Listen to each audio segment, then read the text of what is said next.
to the Dangerville podcast. Like we always do about this time. It's Friday night.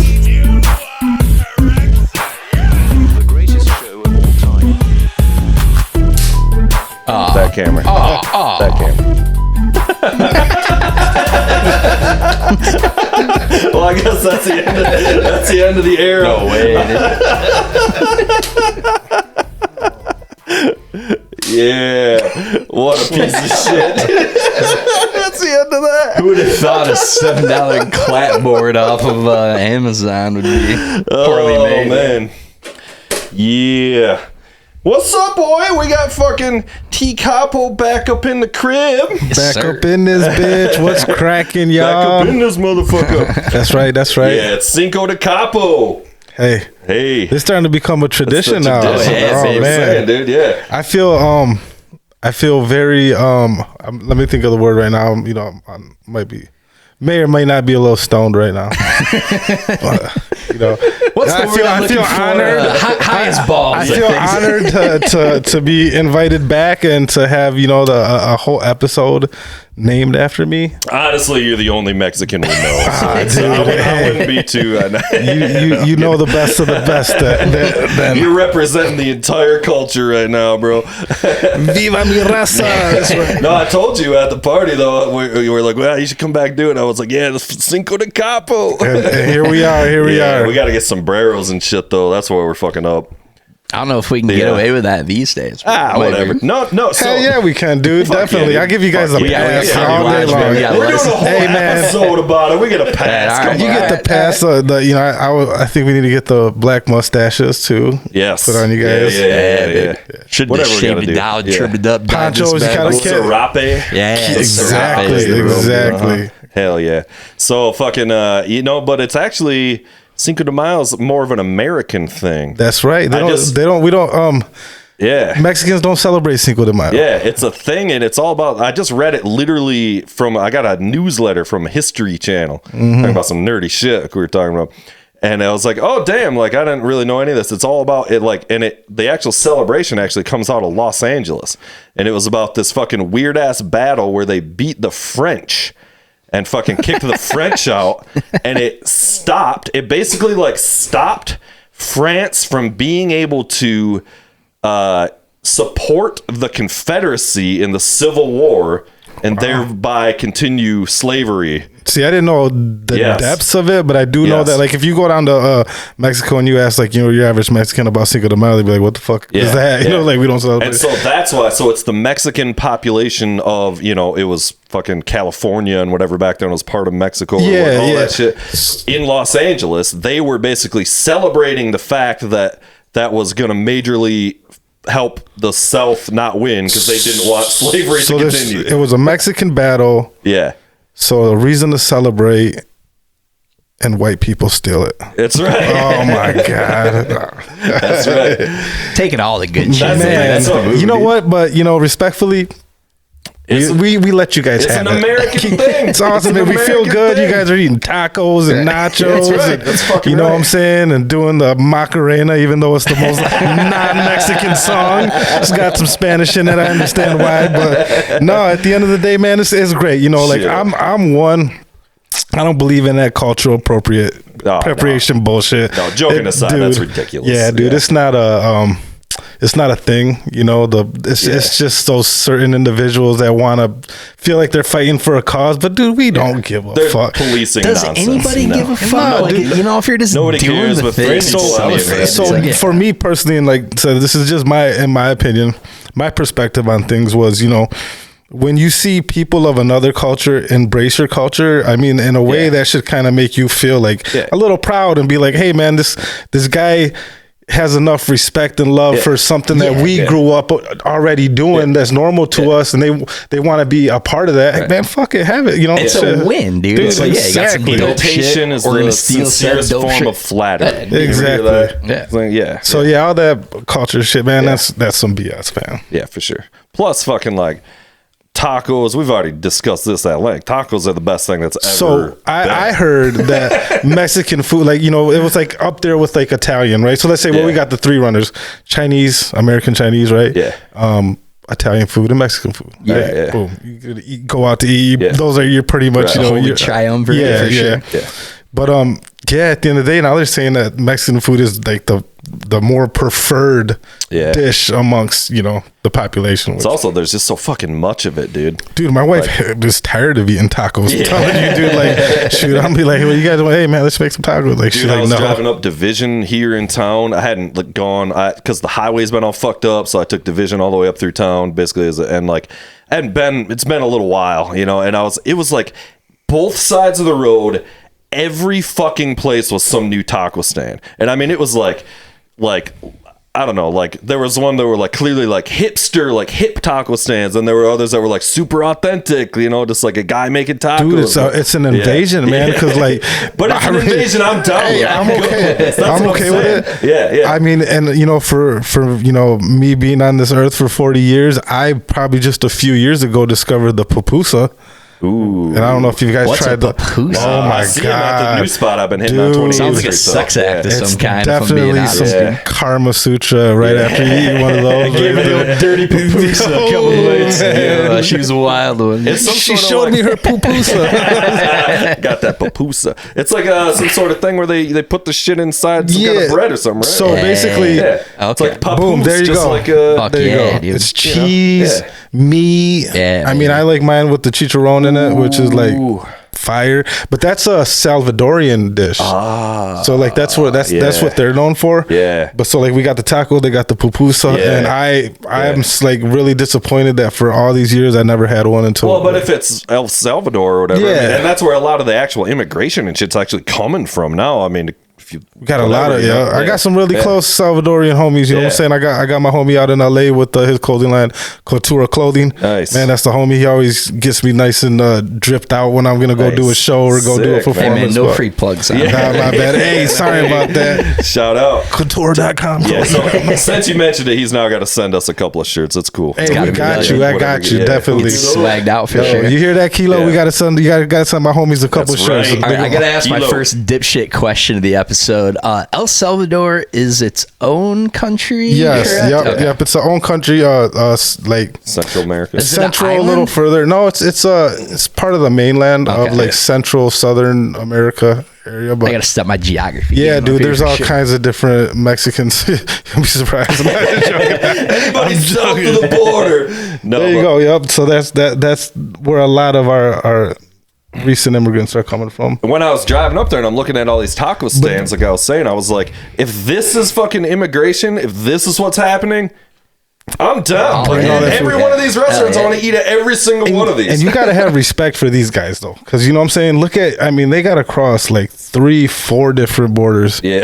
just to get up here. Dude, so it's not easy. Because, you know, you got the Honduran dude standing at the Nicaraguan border who was like, nah, you guys can't come in here. Boom, they get over there. Then they get to the Guatemalan dude telling the Honduran dude, like, no, you can't get over here. Like, God, this, and then it keeps juking and pump trickling. faking their way. Yeah, into the man. continent, baby. It's a journey, man. It's definitely, you know, you got to have a lot of respect for, you know, for real. some of the stuff those people go through, man. Well, I was in Mexico since last time we talked. Oh, crap. Yeah, just straight up tourist guy, man. So where'd you go? Went to Cozumel.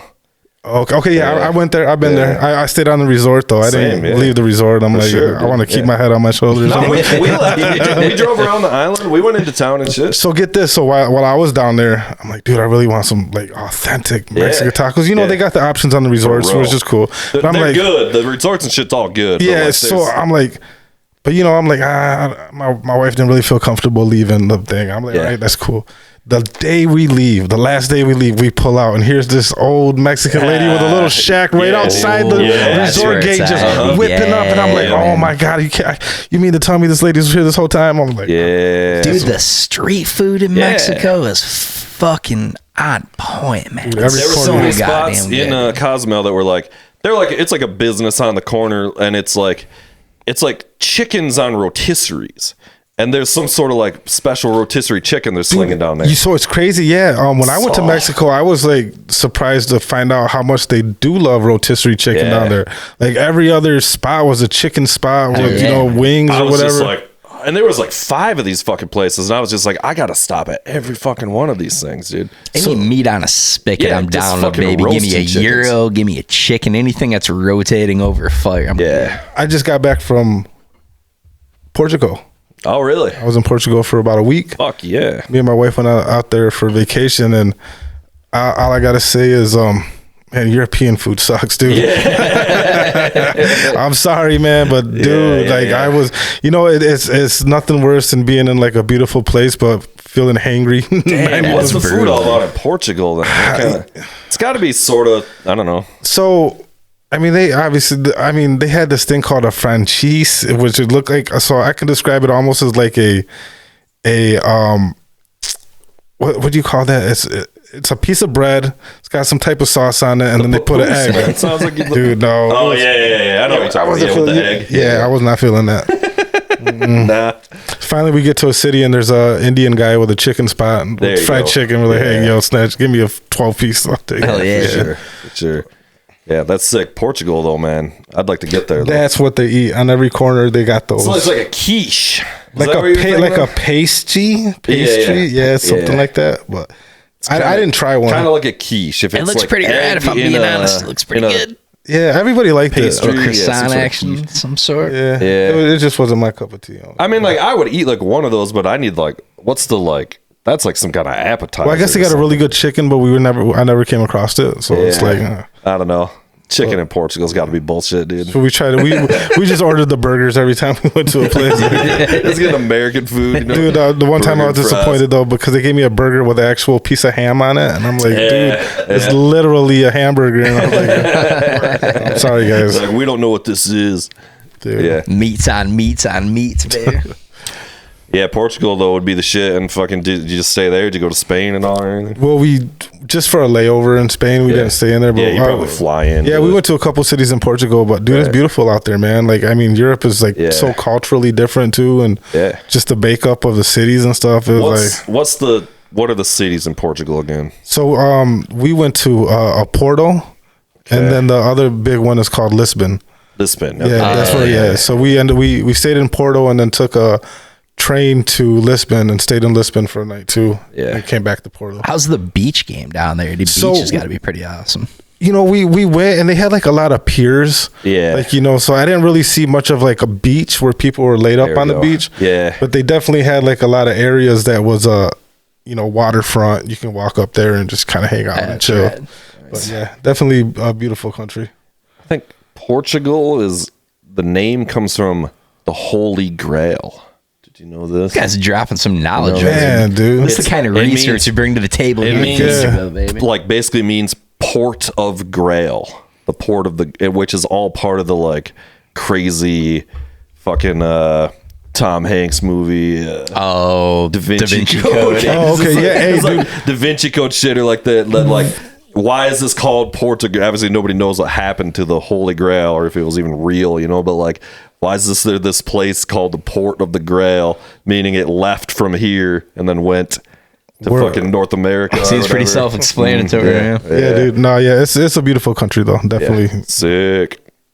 So we're fucking drinking these inappropriate ass fucking we went up to the liquor store before and I just wanted to get some White Claws. It's kind of summer out now. I wanted some for tomorrow. I'm gonna mow the lawn and shit. And they got these gin and juice by Dre and Snoop. Yeah. Sipping on gin and I was juice. just like, there's no way I'm Laid not buying back. these. So We gotta try get these this out. Yeah. can up on candy. Yeah, so It's first of all, maybe the most packaging is glorious on looking can fucking ever. point.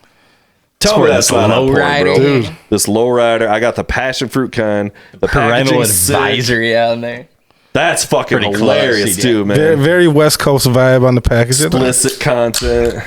But just I that love car around the bottom, dude, it's so tastefully done. And every flavor had a different car, and they're probably all fucking Snoop's cars. Wow. Yeah, That's pretty dope. yeah, All right, so we're gonna do yeah. this. We're gonna try it out. All right, let's see what that. I don't even like gin like at all. So,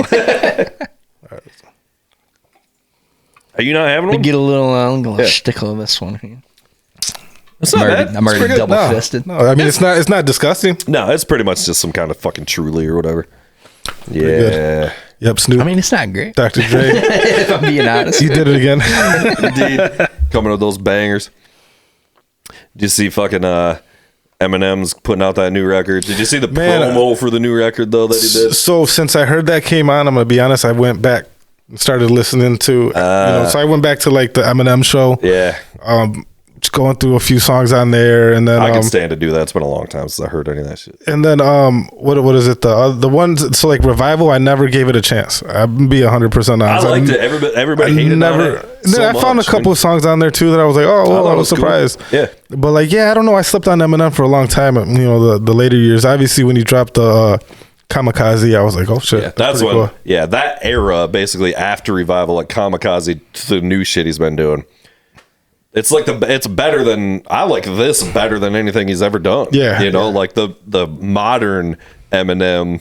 I gotta like, get with on the- it, man. I the kind of dark never beard like. and I it's never fucking got great. deep into it because it was like so specifically like Fruitport was like all white kids and everybody was like, yeah, Eminem, and it's like the token white rapper. So I'm like, Yeah. I can't fuck with all this, but it's like it's choice objectively, you know. Yeah, so no, dude, much it's- that got into It's, it. he's the fucking man. I'm a huge Eminem fan, man. I feel like, you know, like I was like an early Eminem fan because Yeah. I remember getting the Source magazine, Yeah. flipping through them when they were just doing the advertisement for the Slim Shady LP. Like, Yeah. basically, you know, just have the artwork, and I'm like, what is this, Dr. Dre? Like, it was so Yeah. like mysterious. Yeah. Like, you didn't know, Yeah. and I It was never a heard big like, deal. do it. Dre's working with this white kid, and Yeah. like at the time it was like, you know, Dre had started Aftermath and like hadn't really like scored any huge bangers yet. It was, you know, there was stuff. I mean, they even talk about that in the records. Well, you I know? remember watching the premiere for "Hi, My Name Is" and being like, Yeah. "Oh, like," Yeah. and then like at first, like not really like I didn't understanding get too. it either, but I was young. Yeah, but when I bought the CD, yeah, put it in, and right from the beginning, I knew I was listening to something I've never heard Yeah. before. Yeah, like, yeah, holy yeah. shit, That shit this does is rule. crazy. And it's so like, not that it hasn't always been comedic, but like he was really leaning into it's the so comedy funny, and dude. things Yeah. at first, and that was Yeah. like prime time ICP days when we were bumping Gray Malenko and shit, What? and then Eminem comes out. It's like, it's oh, all he's fucking Detroit, yeah, exactly. you know, Detroit yeah. comedy vibe kind of coming out of that. Yeah, the and that's first almost like album the rules. punk rock of Detroit infiltrating hip hop, like Yeah. your fucking whatever, your Iggy Pop and you know, etc.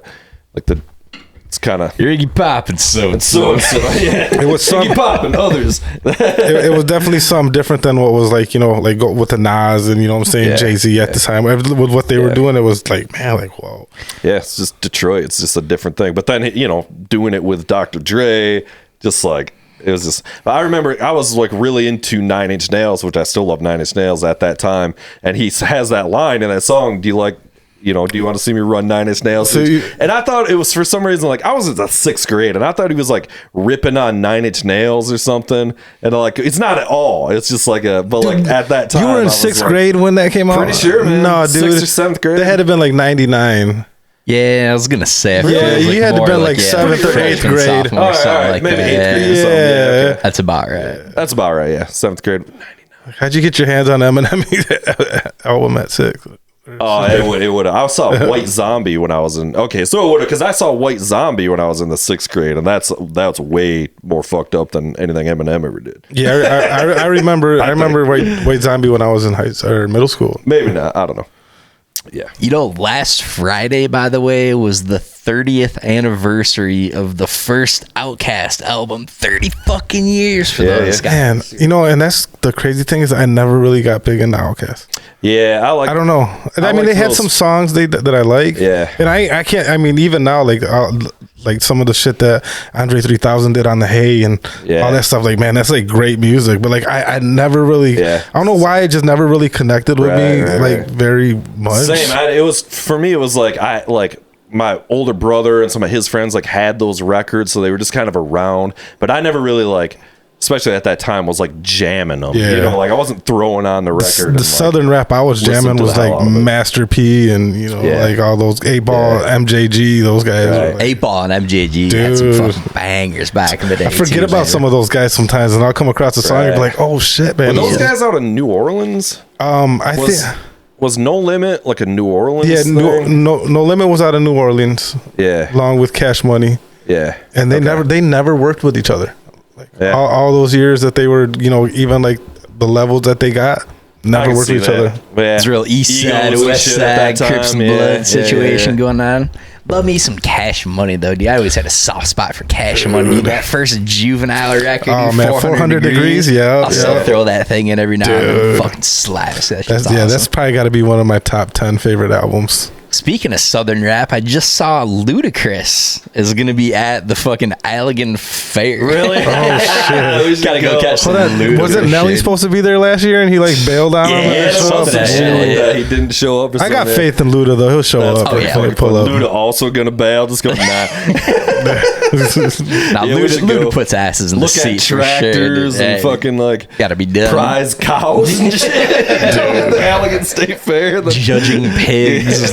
It's crazy, Catching like- word of mouth. It's Gotta like be done. it's like when the curtain gets pulled back and it's like now these guys are doing these state fair circus Yeah. now. It's oh man, That's how and it they is, were man. they were legends to me though. The casino circuit.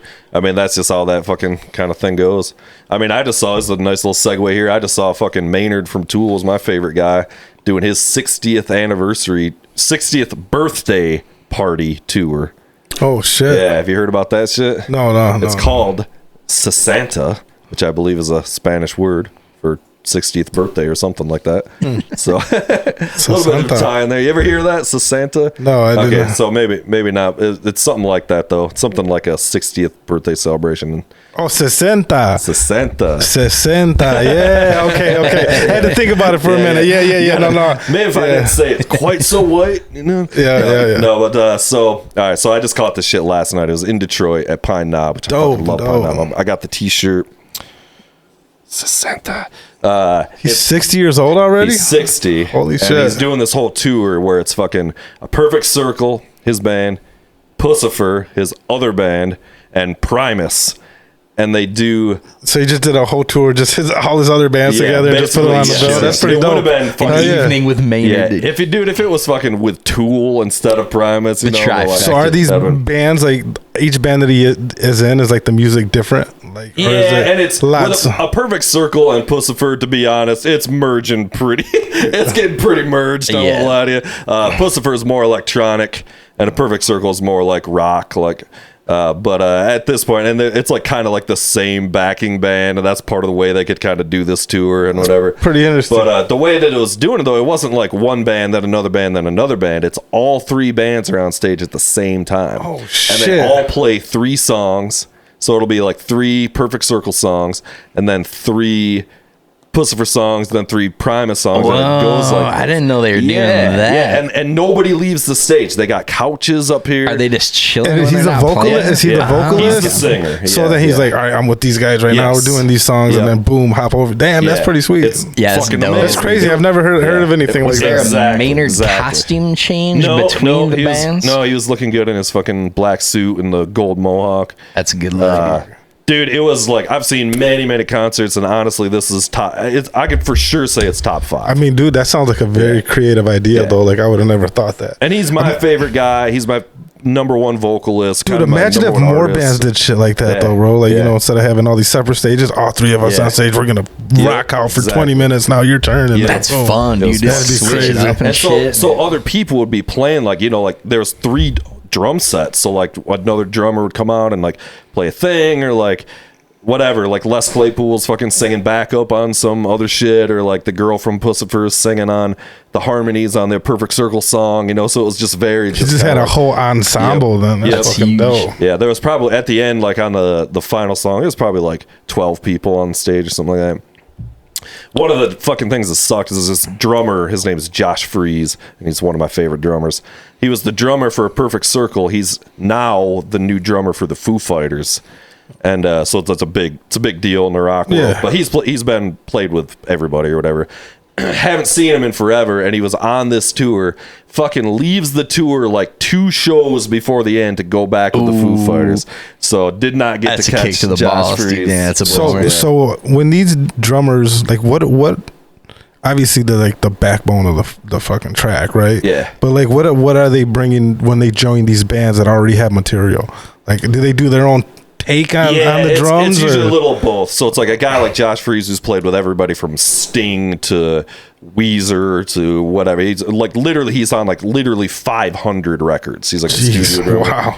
wow. So it's a couple things. It's like a guy like that would like. So if he's gonna tour with Sting, it's like you have to play the song that everybody knows. Sting's right? not letting that freelance fly one bit. Sting runs a tight ship, boys. But then Don't you get can twisted. also add, but they're hiring you for you too, so you also get to add your own flavor. So it's like you have to play the song, you know, but you can also just kind of play your own flavor. Plus, of course, you're the Dillinger skate See, guy. I've never, Just play I've never whatever been the in fuck a. you want. Sorry, I've never been in a band, but I've Right, been in right, the right. groups before. Yeah. And that was Yeah. an experience. That's right. When you work with other artists and they got different visions and different like want to do different stuff, it's like, man, dude, like it was like one of like the coolest, because we were doing a lot of stuff. We had a lot of, you know, local success, but man, we were just could not get along with each other. Like, dude, it was That's a one of bummer, dude. it was rough. Especially because like doing shit like that too, especially like if you're creating and stuff, like you want to have a good vibe. Yeah, dude. You want to like be there for the hang as much as anything. You Dude, know? it was like, you know, we were all homeboys, like friends, and we just were rapping for fun. And then, like, you know, we start doing shows, and then it turns into like, oh, this guy has this idea on it, or he's like, hey, but you're the fan favorite, and people, you know, fuck with you, but this guy's over here wanting to do this type of, and it was like, man, it was rough, man. You know, it put a big strain on a lot of really good friendships I had with that's a people, man. bummer, And dude. it sucks. And you're also growing up too, and people start having their own lives and shit. I mean, that's kind of what happened to me. You know, that was a big part of it. Yeah, dude. You know. So that's I always wondered, like, what it'd be like to be in a band, you know, to work with people and, you know, like. Oh, it's next to impossible. You know, unless you're making money. I mean, that's the fucking like thing. That's all. You know, if you're the guy that can hire other Great guys equalizer, or whatever. You right. know, yeah. But with drummers like Josh Freesley, I mean, like, so the other guy from the other band played the songs, and he's great. He's great. But drummers in particular have like a technical thing that like you might really enjoy, or the way they play, or how hard they hit, or something like that. And different drummers kind of have different feel and sound. So like it was still like the songs are still the same, but so it's like, well, why do you care? Well, it's like, well, because this guy plays drums a little different. He's a really hard hitter, and just like, you know, he's just one of my big idols. especially in at a drumming. live show too. Like it's the visual aspect. yeah, Of the your way point. It's it like it's looks, the it's watching very- the guy yes. do They're his thing. that he does. entertaining you Fun to too, watch. yeah. For So sure, who for sure. was playing drums for him? Then you said So this cat, I forget his name, but he's been the drummer Tubby for. Magoo and the guys who Yeah. aren't Josh Freeze. It's the guy from Pussifer who's been doing the last. It's the guy we saw when we saw him. He's Yeah, got okay. long hair. He's Yeah, kind of a goofball. Oh, He- yeah, He yeah. did the Perfect Circle song. So Yeah, which he's was, a nerdy looking yeah. motherfucker. for Which sure. honestly, shout out to fucking that guy, because that's a lot to have to then take over another whole set of songs for a band he's never played in. So that's fucking some real pro sauce shit. And also, they still kept the 3 drum kits, and he just moved drum kits, which is I thought baller as That's fuck. a classy move. And yeah. it was like the same drum kit, and they were just like, just reconfigure it for this guy. Yeah. We'll just fucking like switch it up. It's or gonna now whatever. dominate on this one too. I'm Yeah. all good. Pretty sweet. It was sick though, man. One of the best concerts fucking ever. I was nicely roasted, and like everything worked out perfect. I got the poster, dropped a fucking bunch of money on a poster. Got the T-shirt, which is kind of random because we were at the first merch thing. They didn't have posters, and I was like, I guess I'm just getting the T-shirt. And so I scored the T-shirt, and then we went in the venue, and they had other merch things that had the poster, and that's what I really wanted, you know. And we were like, "Fuck it, let's." We were in late too because we were like, we probably won't get a poster because they're limited edition, yada yada. And we were like, let's just try for it, whatever. And Where's the poster at? That's what I was gonna This is say. a glaring it's omission. coming. It's coming. We're gonna frame Let's it up. get on and it. everything. Yeah, I don't know where we're gonna hang it quite yet. There's a lot There's of not very posters. much real I estate know. in here. Yeah, we'll figure it out though. This is a But- pretty sweet one though, right here. Yeah, that's the Tool thing. That's from the thing where I met those guys. They did this I don't know what you'd call it, like a master class. And so like you'd pay, and they talked about how they like write their songs, and you can ask questions, and like they like go through their process and like all that kind They're of shit. there live doing it that. was- Oh, sweet. But, Cool. but Maynard, this is the guy I'm talking about that did. He's the singer for Tool too, but he wasn't there. Of course, it was just the 3 other guys. Which It's is- like which is Bone good Thug, it's enough, like yeah. Bone Thugs and Harmony not showing up with Busy Bone. exactly, It's like exactly. fuck, man. Yeah, like, dude, yeah, like yeah. I love all the other guys, but Busy's like the one Exactly. I want to got see. time for all that. Yeah, dude. Maynard can't be Yeah. brought down to that level. He's But- got fucking mediocre wine. Tool's so like Real with for Danny shit. Carey and shit. Like it's so like there was plenty to talk about. You know, those guys are all huge in their own right. You know, but yeah, man. And then so, do you know Primus at all? I'm not the biggest Primus fan. Primus is the most Can we just pull up a bit of Primus here, dude? Yeah. A little mini bit so Do you don't you get love a shit Primus? ripped. I got. I've seen him like 5 times. This was the best I liked him because it was in smaller doses of like 3 songs. How was you know? seeing Les Claypool live? Gotta be pretty choice though. Yeah, man. he's just throwing down. People love Primus. It's so weird. They're like the weirdest fucking band ever, and I kind of got mixed feelings. Crucial about it. big brown beaver here. Oh, man, I got the sound. You can get a vibe on what it is by fucking looking at it. They're the guys. They do the South Park theme song. Oh, that's a. Ain't no down South Park. Oh shit! I didn't know there was a real band doing that song. Yeah, but man, people love some Primus, so they fucking love that shit. I feel like with anything like that though, Love right? it. When it's that weird and that do out they there, like it's perform gonna be love it or hate the it. holy cow? Yeah, that's crazy. Yeah, I mean, this is just a video, but it's bizarre as fuck, dude. And it's really like, he's this crazy, like, bassist. It's all about the bass. He does all this bass soloing and shit. This video owns, by the way. It's so good. So good a little bit. Dude. Shit's so fucking rad. Claypool laying waste those big ham hands here. It's like that uncanny valley. This He is just- what year is this from? Probably 98 or something like that. Something probably about. Anyway, Primus is a fucking thing, and it's like, it's never really It's been, a thing. it's never really been my thing exactly, but it was pretty wild. It's Adds some a weird ass bonus shit. to that trifecta. It's a pretty Yeah. clutch cherry on top. Yeah. So that was fucking dope as fuck. So that was I'm still kind of pumped about it. It was just last night. Just That's got pretty back sweet. Hell yeah. today. A lot of the have you ever caught the Les Claypool doing Pink Floyd shit? Yeah, That's they pretty did that. rad. They did that Rush tour not that long ago, which Lens he saw that. That makes a tremendous amount of sense with him and Getty, obviously. It's tearing very it up on bass. Yeah, Yeah. it's very like Rush on bass, but the weirdest. Like his vocal, he's just like. He just kind of talks, does his thing. He's kind of talking. It's like not really singing. So weird. Like I don't know.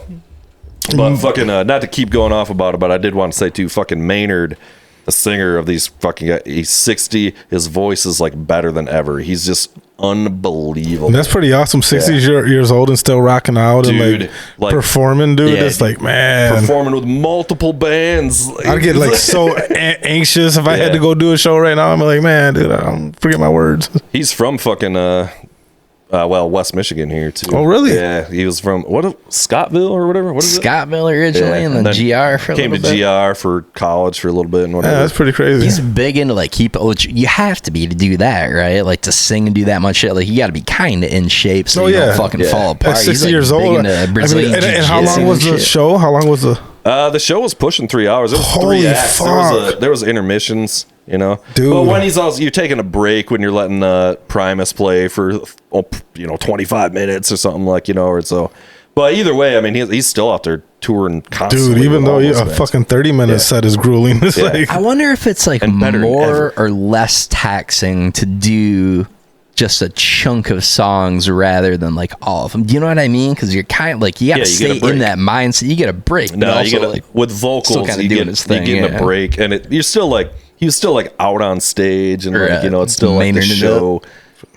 But there's a lot of comedy in it too. Like the Pussifer stuff's like super comedic, and they got these like video screens. Like he's doing this whole character of fucking him, like kind of like on his deathbed, like in the hospital, like. I don't know. It's fuck. Those screens, the shit he Yeah. does. It's fucking yeah, super Pussifer's a inappropriate super shit. fun show. Dude. Yeah, I have to do some research on them and check them out. it was a Drive it was back a home, thing. bumping some Primus. Yeah. I Like, recommend what it. the heck these guys put me on? Yeah, it's got to be done. James Primus. Yeah, it was the fucking shit. What's fucking going on with you and your fucking music? I don't know. You Man. and Jay put something out here. Yeah, so you've been doing a little bit of work, man, but I've been mainly focusing on my social media platform. Is that the Foo thing? What is it? The Foo Report. Okay, I wanted to ask you about that. Yeah, Glad you brought it up. yeah, man, I've been mainly focused on that. We've got about 4 million views now. Jesus. What is it?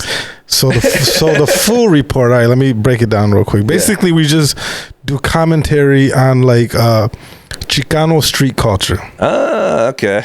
So basically, we commentate on what's going on within the Latin hip hop community or anything that's relevant to like Chicano street culture. But you know, we delve into other things. You know, we've done some documentaries on some other stuff, but basically we produce content. And like, you know, one of our recent ones we did was so this is the YouTube's doing pretty good, but the TikTok is the one that I'm mainly focused on right now. Damn, look at those numbers. How much do we have to pay you guys to commentate on this podcast? I'll clip it up. I'll clip it up and put it on there. Yeah, we need to get that. So my next yeah, moves. the TikTok one though right here. That's the one I'm really proud of. Don't follow that, Brandon. Don't follow that. No free follows. We don't have a TikTok account yet. But yeah, man. Basically, TikTok yet. Basically, we're just like a news media platform. We, we got some interviews coming up with some different artists, and you know, do some behind the scenes shows. And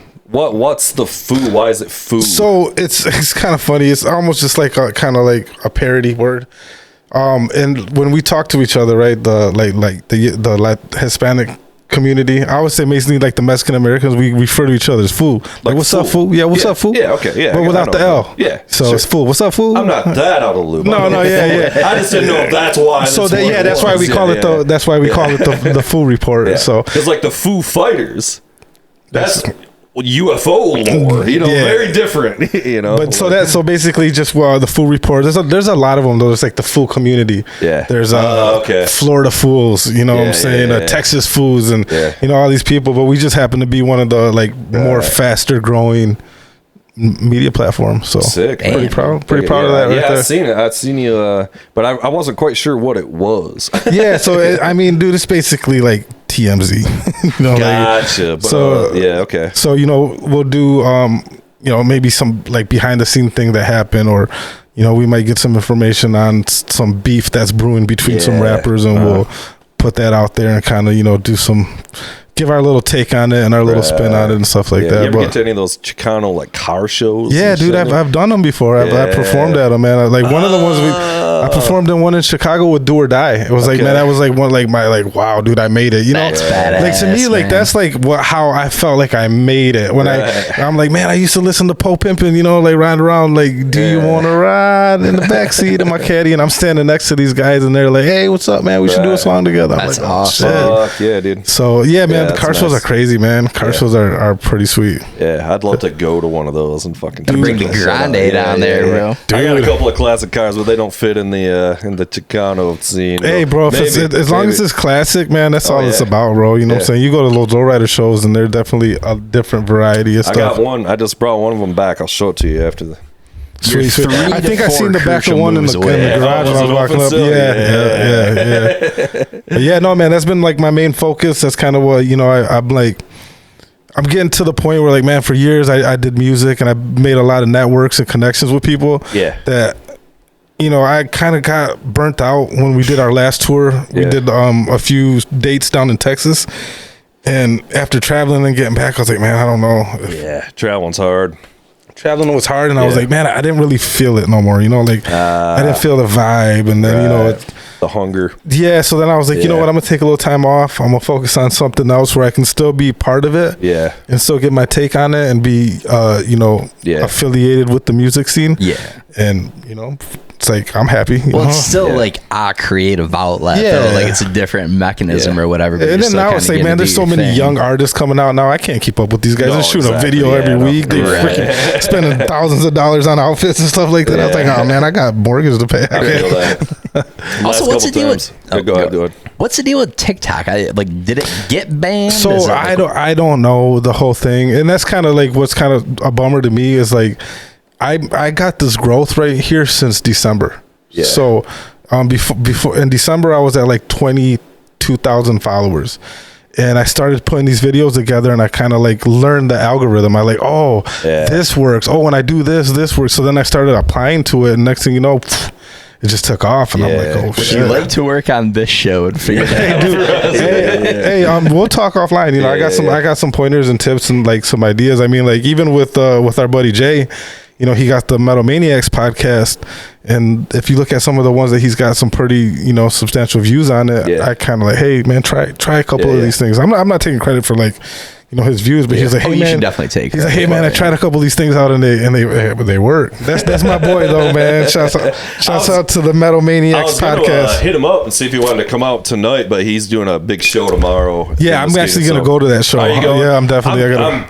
I'm considering it. I'm supposed to be doing another thing. Dude, if you can make it out, come out, man. Out of town, but yeah, we'll see. I've been fucking out of town not out of town, but this entire week. But like this week has been like, Yeah, I'm looking forward to that. Like, I've had no free time at all this week, so I'm kind of like also like, fuck, I need to like sleep at some point. Where's the show at tomorrow? I believe it's at Unruly's. It's a brewery downtown. Yeah. All right. So I'll go watch him and Nick Mod. They're gonna go rock out. It's That's Larry, yeah, all those guys. And then if he dies, he dies. Which B-Dub's a big fan of those guys. I don't know where B-Dub's taking a shit or something. Yeah, I know they just did his podcast. So. Yeah. But no, man. Shouts out to Jason, man. That's my homie, man. That's my boy. I was gonna hit him up, but I was like, he's probably fucking busy. Yeah, I'm definitely. That's on my calendar though. The to-do list is to go. If I don't head the other direction, I'll try to fucking come out. So, but no promises, you fucks. You hear that, Jason? He's not supporting you very much, man. Yeah, right. I was gonna fucking I want to play that song. I don't know where our fucking producer went, but that one that you and him just did that you put out just a month ago or something, right? I can't remember which one it was. I don't know the name of it. Yeah, I was hoping you were gonna film it. We put out a couple tracks. This one with Levi singing the chorus. Oh yeah, Eyes Low. Yeah. Eyes Low. Yeah, that's Yeah. what it's called. Yep. Yeah. Yeah, it should be on one of those. It's on something. Yeah, I bumped it. I think I told you. I played it on my earphones and then I played it on my monitors. Levi killed it, man. I was like, oh shit, dude. Like I wasn't expecting that. Can we pull up fucking what's it called? Eyes Low? Yeah. Is it just under Kappo? Yeah, Tony Kappo. Tony So it'd Kappo, be Kappo. Eyes Low. You got to start saying double P. Double P. Oh, I've said that. I'm pretty sure I put that in the code. I've probably put that in a verse or two. The double P. All right, bitches. I think we got the thing fixed here so we can fucking jam this song. So this is fucking Tony Kappo, Eyes Low, produced by Jay Ingersoll for EDP Beats. Featuring Levi. Can't forget the homie Levi. Yeah.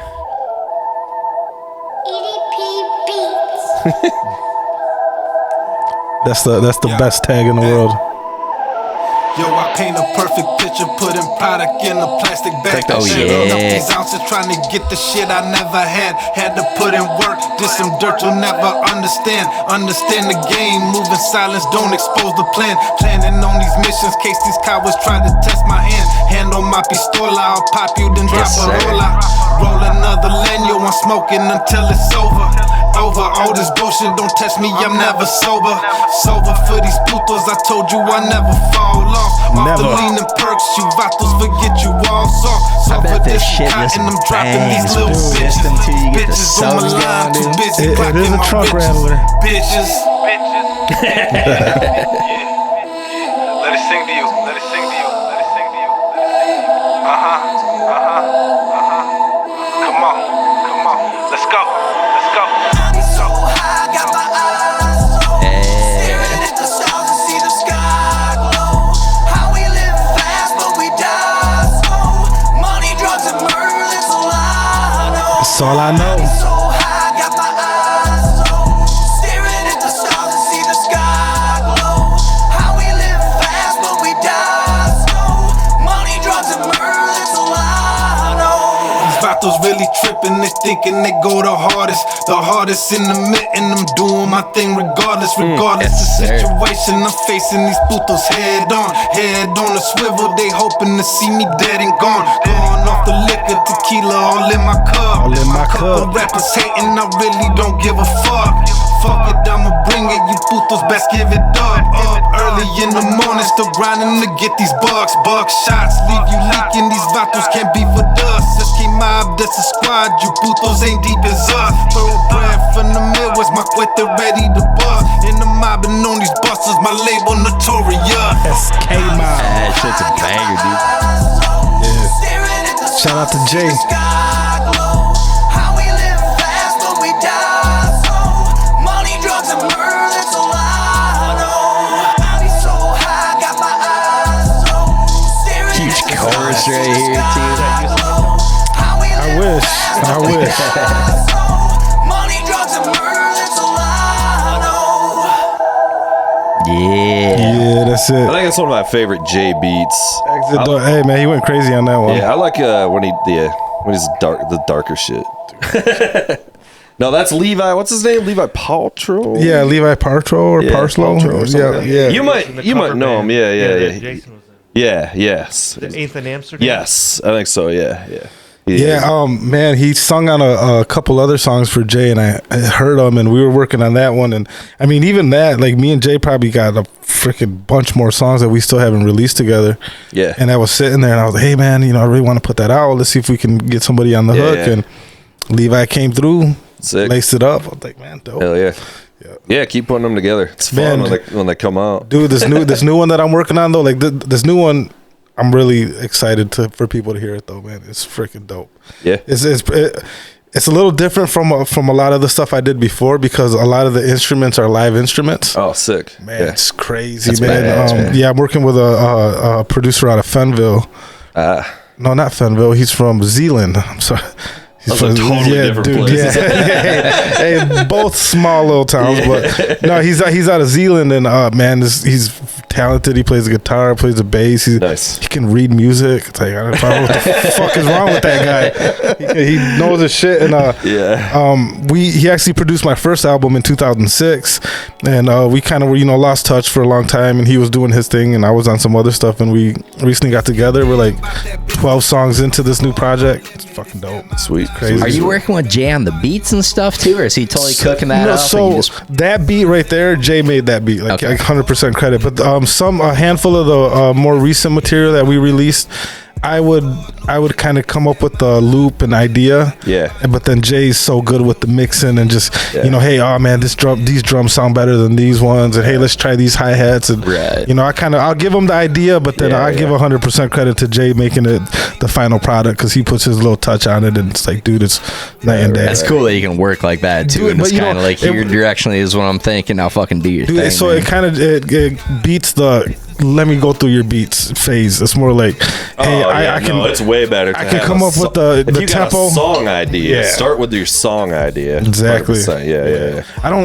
Like for a long time we did the YouTube beats, and they're called tight beats. Yeah. And it's like, man, but it's like I don't feel as creative with that No. stuff. It's harder to make the song your own. 100%. too, man. Dude, Well, you're yeah. trying to fucking square peg and round hole and just like, Dude, I never thought about it like that, but that's what exactly how it Yeah, is. you want to make you start with the song Oh, first. man. And honestly, and not doing the beats and stuff now, it's not hard. No, You know what I mean? So dude. it's like you can just make your own. 20 to years make I it never be- wanted to touch a beat maker Yeah, because I'm like, yeah. dude, I'm never going to learn how to do this. And then Yeah.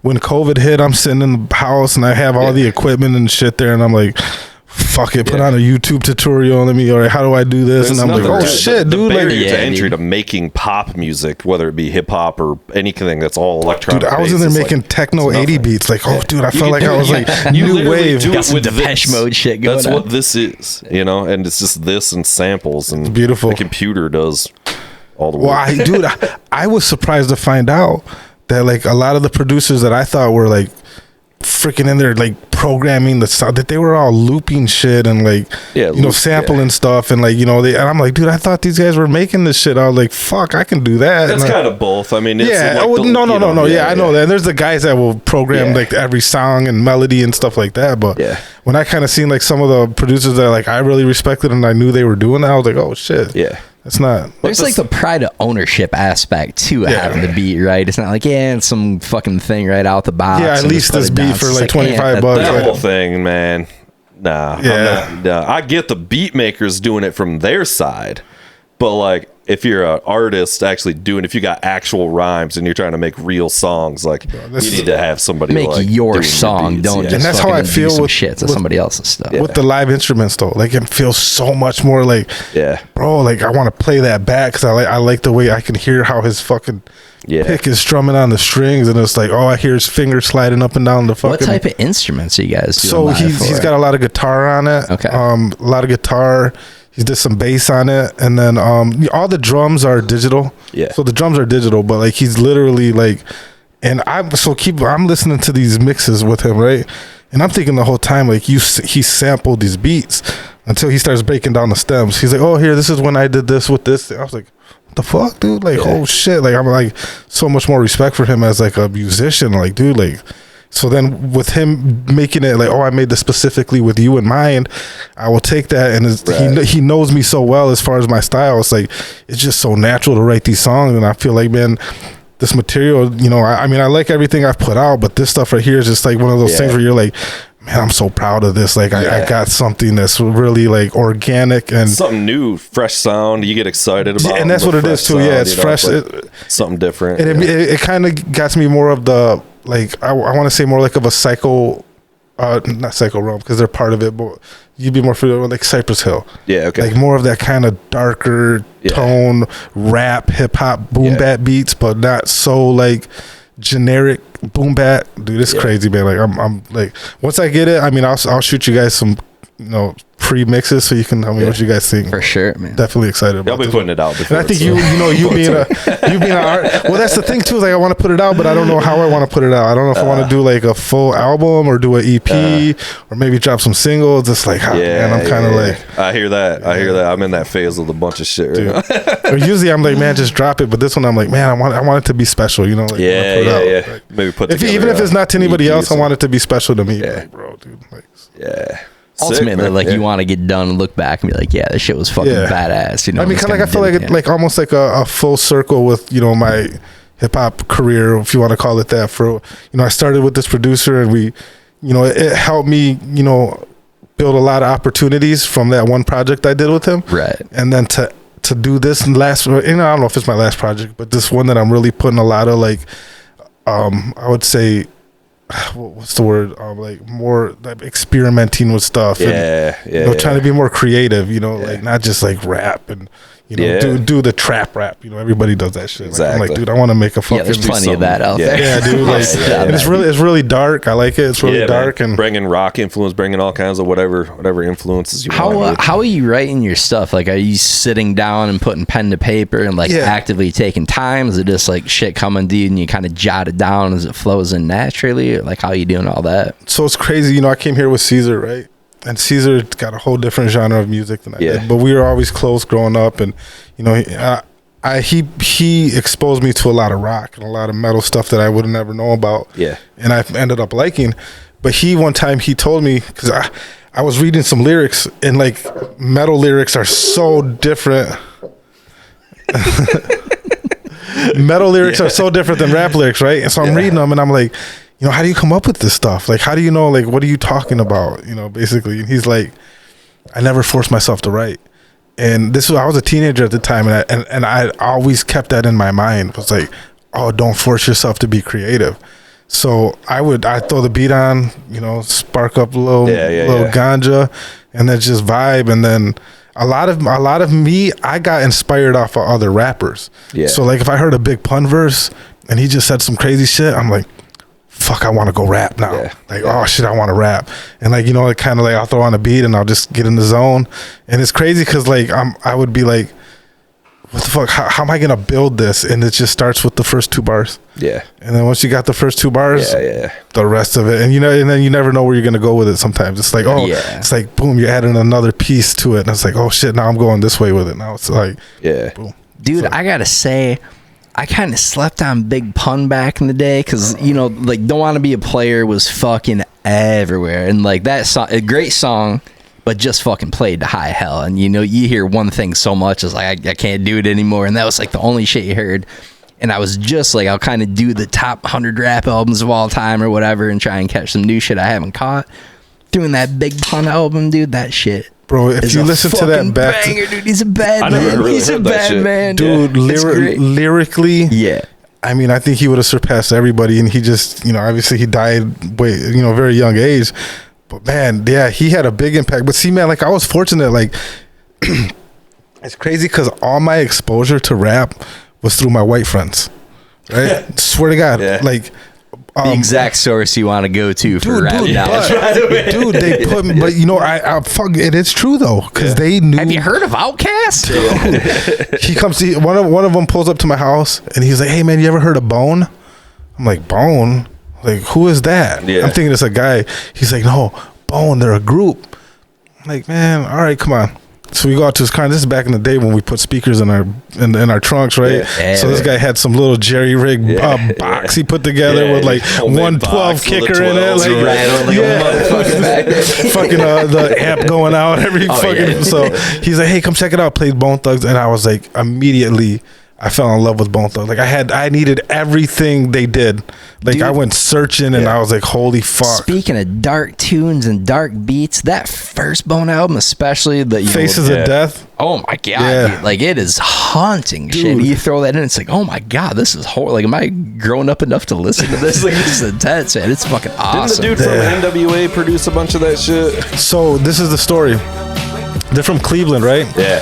And one of the members, Flesh and Bone, he's the one that's always gone, but he is like still considered a core member, right? And you won't see him on a lot of the covers.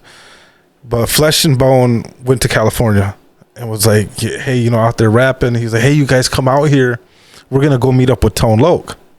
So they all buy a Greyhound ticket one way to LA, and they people from California thought they were from California because how they dressed. Yeah. And they were like, they would not believe that we were from the Midwest. He's like, so we go meet with Tone Loc, and we go to Tone Loc's house, and we're gonna go like rap for him and get a record deal. And he was like, nah, I'm not. I'm not. Yeah, it's not. Tone Loc just giving him a stiff arm. Dude. I mean, but about all rappers, like it's crazy. So Tone Loc like passes on him. They ended up talking to somebody on the phone, and Eazy-E happens to be there, and they were like, hey, rap for Eazy-E on the phone. So they rap for Eazy-E. Boom, he says, come move with them. Yeah. Signs the Ruthless and Eazy-E. Okay. So that's how it's. It was the other. What the fuck's his name? Wasn't it the other dude though? The other DJ from NWA that was making all those beats and shit, or not all of them? Maybe. No, I don't know because they had their own producer named DJ Unique. Okay. And he did a lot of the early production for them. But when they were with Ruthless, which was Eazy-E's label. Yeah. I don't know who was doing all that production on the first albums or whatever, but yeah, that was a crazy story. But man, I just fell in love with them. Who is the other fucking guy from NWA? Somebody help me out here. DJ, there's Yella. Yeah, Yella. I think at least he worked on. He probably did. Yeah, he probably worked on. He was doing beats and I think mixing some of that shit and whatever. Like I think he was kind of the producer on fucking that huge. Their biggest hit there, which is also escaping me right now because I'm high as fuck. Crossroads. Oh yes. yeah. Thank you. I wasn't aware of that, but I don't know. I got another Bone story for you here too. My fucking my brother used to tour with this band out of fucking Tennessee. Their band from here and this band from Tennessee. This band from Tennessee recorded in a recording studio in Cleveland. Made one of their EPs or records there, whatever. In the other studio in the same complex, Bone was in there recording. Oh shit. Okay? And he said, this is basically the crux of the story, is he said they used to bring in garbage bags full of weed. Oh, I couldn't believe it, garbage bags. Crazy. They were like the weed group too, they're smoking geckos, pulling jack moves, man. They got so many classics, man. That's a banger. Yeah, those guys are famous for that. Literal trash bags of weed. Dude. And they were just some like shitty punk rock band, you know what I mean? Like recording just in this whatever studio, And, so do you have a favorite Bone member? No, I don't know him enough to be able to pick out. I know the hits and whatever. I had some of those CDs and shit, but man, I need to go back through it because I love what they're doing and shit. I mean, like, fuck yeah. So Crazy Bone, he put out a solo album called Thug Mentality. And as far as being part of the Bone family, man, that's just a great double album. This was like when they're putting out 2 CDs at one time. The skinny dude? Yep, he's like the skinny dude with the longer braids. Yeah. He's freaking... Yeah, that guy's probably the coolest. He's got that higher voice. Yep. That shit's all fucking badass. You remember when they fucking did that song on like the MTV Music Awards that year? They come out and it's all like they're wearing like all white and there's like a fucking like their whole choir, right? Yeah. And I think and there was like a horse and buggy, like a carriage. I think they had a whole casket and everything too. Yeah. Dude, yeah. Oh man, that was the fucking. If you're not coming out in a horse and buggy, what the fuck? With the fog machines, that's a good look. It's hard to understate how fucking big that song was. Oh, dude, I mean, that was like a smash hit. Yeah, almost as big as Old Town Road. The song's about, you should make a song about a road, just gonna be a hit. That's a 9 Inch Nails song. Back to 9 Inch Nails. Old Town Road. So there's Trent Reznor, Nine Inch Nails put out this thing called the Ghosts records, and they were all instrumental. And they're kind of like fast clips, and it's actually kind of like what got, Trent Reznor's a big like film scoring guy, It's kind of what pushed him in that direction in a way, but there's all it's like 50 tracks, okay? It's kind of like a double album, like compilation of just like instrumental shit. And dude from Lil Nas X or whatever, like took one of those songs. That's Old Town Road. Damn, that's crazy. I didn't know that. So he does that without permission, all right? Blows up. Trent Reznor's people are like, yo, there's this thing happening where this guy's making a fucking mint on your song.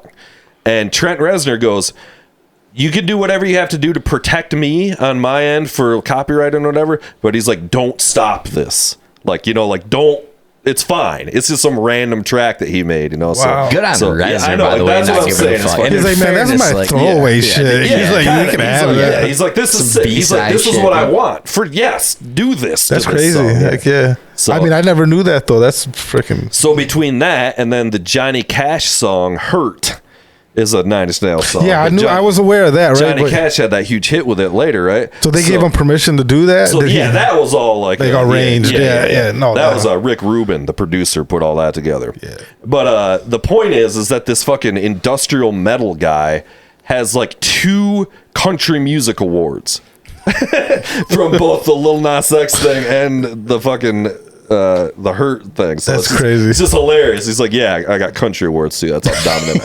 It's just like, fuck, man. I'm so metal. They gave me music awards, country music awards. B-Dub, can we get a quick picture of the Woodstock fucking mud-covered Trent Reznor for a quick visual here, which is pretty rad. Also, you got to point out, it's pretty easy to be magnanimous when you got, oh yeah, that sweet cashish. Like that motherfucker. Yeah, he's pretty just, well set. I've actually been playing his. It's another thing you should throw on. It's just put on his soundtracks. Just like put them on in the background. His videos were always trippy. I remember watching the videos back. Wild. But the soundtracks are like, they're just like ambient music kind of.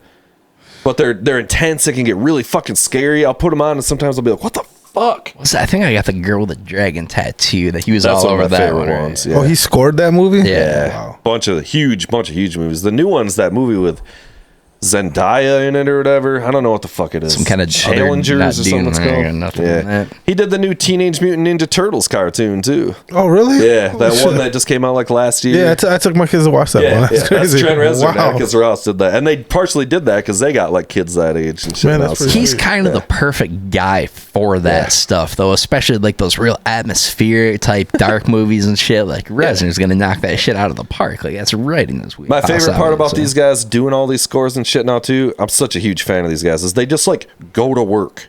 It's like a 9 to 5. They just like go to work in the studio every day. Go to work and make bangers and just like make this crazy music. Got the Spider-Man lunchbox rolling up to they're going to work. Yeah, but I highly recommend everybody throw on some fucking Trent Reznor, Atticus Ross movie soundtracks. Just like when you're chilling around the house, if you're chilling or if you got to clean the house or whatever, just put some of that shit on in the background, and it could really set the fucking atmosphere, dude. It's Check it fucking out. dope as fuck. Dude. Reznor rules. Nine Inch Nails' choice. Yeah, it's fucking awesome. It's also just horrifying to listen to, man. So if it you're not in can the be right mindset, it's like, sometimes, oh, there's a lot going on. But he has other movies like who's the dude who made American Beauty? Sam Mendes? Yeah. Not Sam Mendes. Yeah, no, maybe that's Sam it, Mendes. that's it. Okay. He's got some newer movie that I didn't even know about, but they tracked that, and it's all just like really soft piano. It's not I'm all gonna like beat you to the hardcore punch here, 90s B bands. Dub. Racing, brother.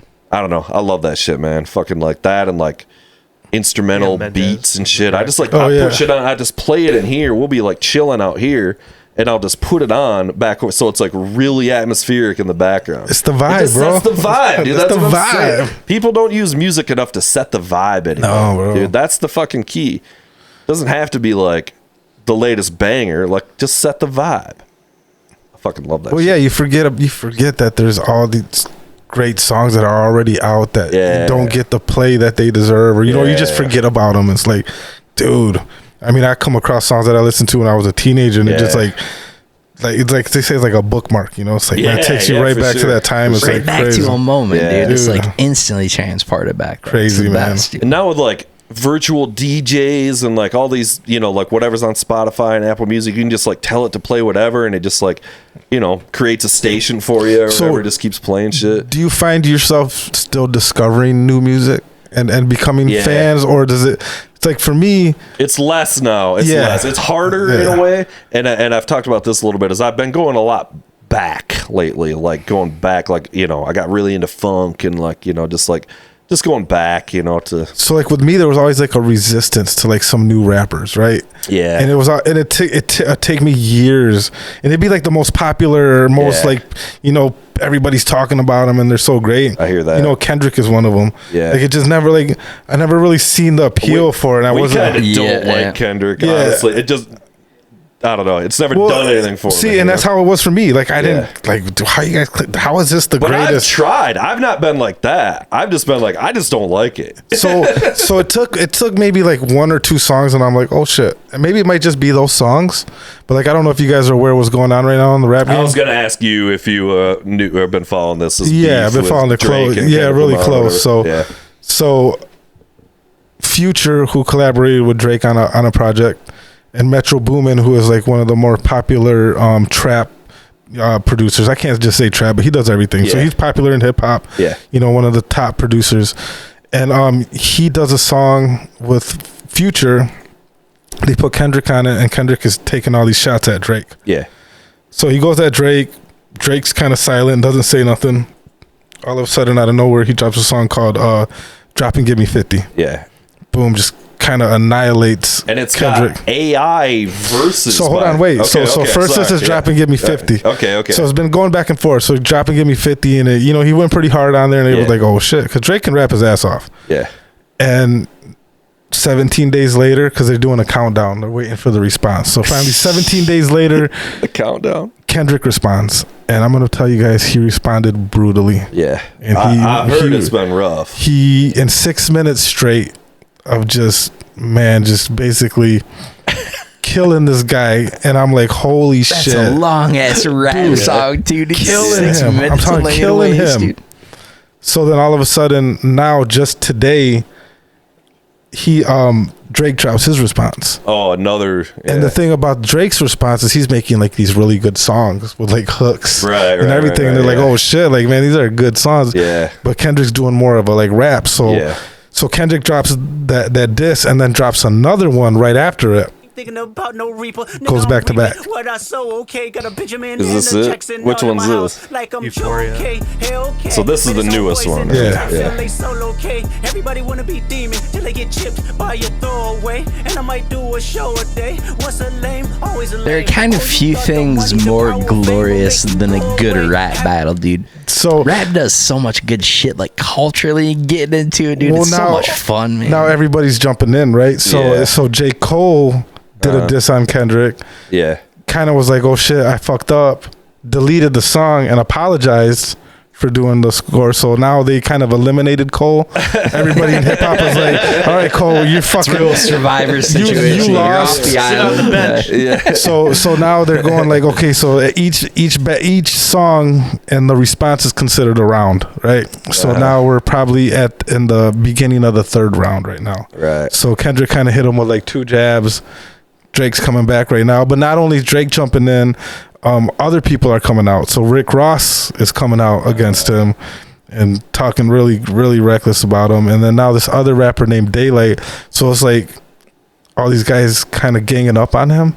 Right. And it's just, I don't know. It's kind of interesting because it's been a while since anything's gone on. And these are like the top tier rappers in hip hop right now. And also, you got to imagine they know exactly what they're doing, right? Like, Oh, the yeah. bump all It's- these guys it's are getting from 100%, this dude. shit. Dude, Like, they that- just play the game Yeah. so fucking smart. It's crazy. And you know, they all know each other, and I'm Yeah. sure they can get each other's numbers, and Oh, it's of just course, dude. Yeah. but it's entertaining. It's kind of you know, putting a little bit more.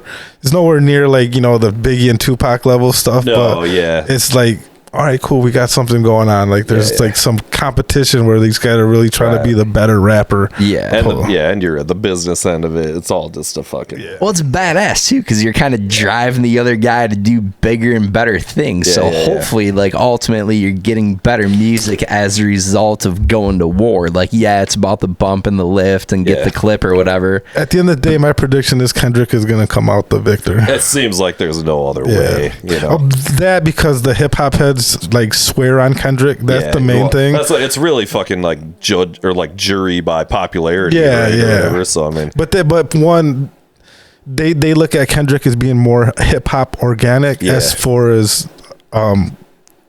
he's more of a pop star. Drake's more of pop and more mainstream. So they're gonna automatically try to put give Kendrick, even though Drake has more hits and probably can make a better song. Yeah, they're gonna definitely give it to Kendrick. Just I gotta get back on Kendrick and give it another buzz, because I think we were both kind of doing the same thing. Like I'm not. Everything's not for me, because I'm gonna tell you, I've listened to some stuff and I'm just like, you know, I guess you just some shit you can't relate to. Like people would like, I hear like some guys in hip hop say how they don't relate to Eminem, and I'm like, how can you not relate to comedy?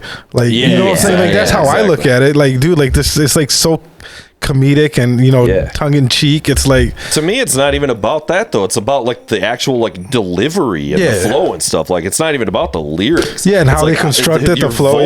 And like how you're putting this down or whatever is like way more important to me than the actual lyrics. Exactly. You know, so like, and more important above all that, for me at least, like I'm a beat guy when it comes to hip hop, right? Well, like, it's gotta be a banger like there, first too, and foremost, it's got to be a choice beat. But then something, and that's why, like, I think I don't want to speak for you, obviously, but like Dre and Snoop, you know, it's like it's so fucking funny. It's the best beats in the business. Funky. It's that funk. Yeah, and that's kind of what turned me off from probably what turned me off from Kendrick and even some of the more recent Eminem is like the beat is not the beat selection really didn't hit with me. You know, it's just some of the modern stuff isn't kind of like, it doesn't bang as hard. No, it's like, but that's why I can't do that shit, man. And I gave it a try. Like I tried to do some ASAP Rocky and some of the newer shit, and it's fine, but just like the beats aren't the same, man. And all this trap shit, and I just want fucking give me a banger, man. Like, exactly. Come on, bring that fucking heavy, dude. But you know, Kendrick being like, you know, a Dre West Coast guy, and the beats are great, which makes it all the more perplexing why I can't get into it. Well, like, I feel like they get into this artsy. Like, oh, we're gonna be artsy. I don't even hate on that. But it's I don't know. It just doesn't. It's just, you know, it's different. Like, you know, if you're not, I get you. If you're not making songs, if you're just trying to be too fucking artsy, and then, you know, they want to send the message. You know, sometimes they just want to be entertained. But I can appreciate some lyricism.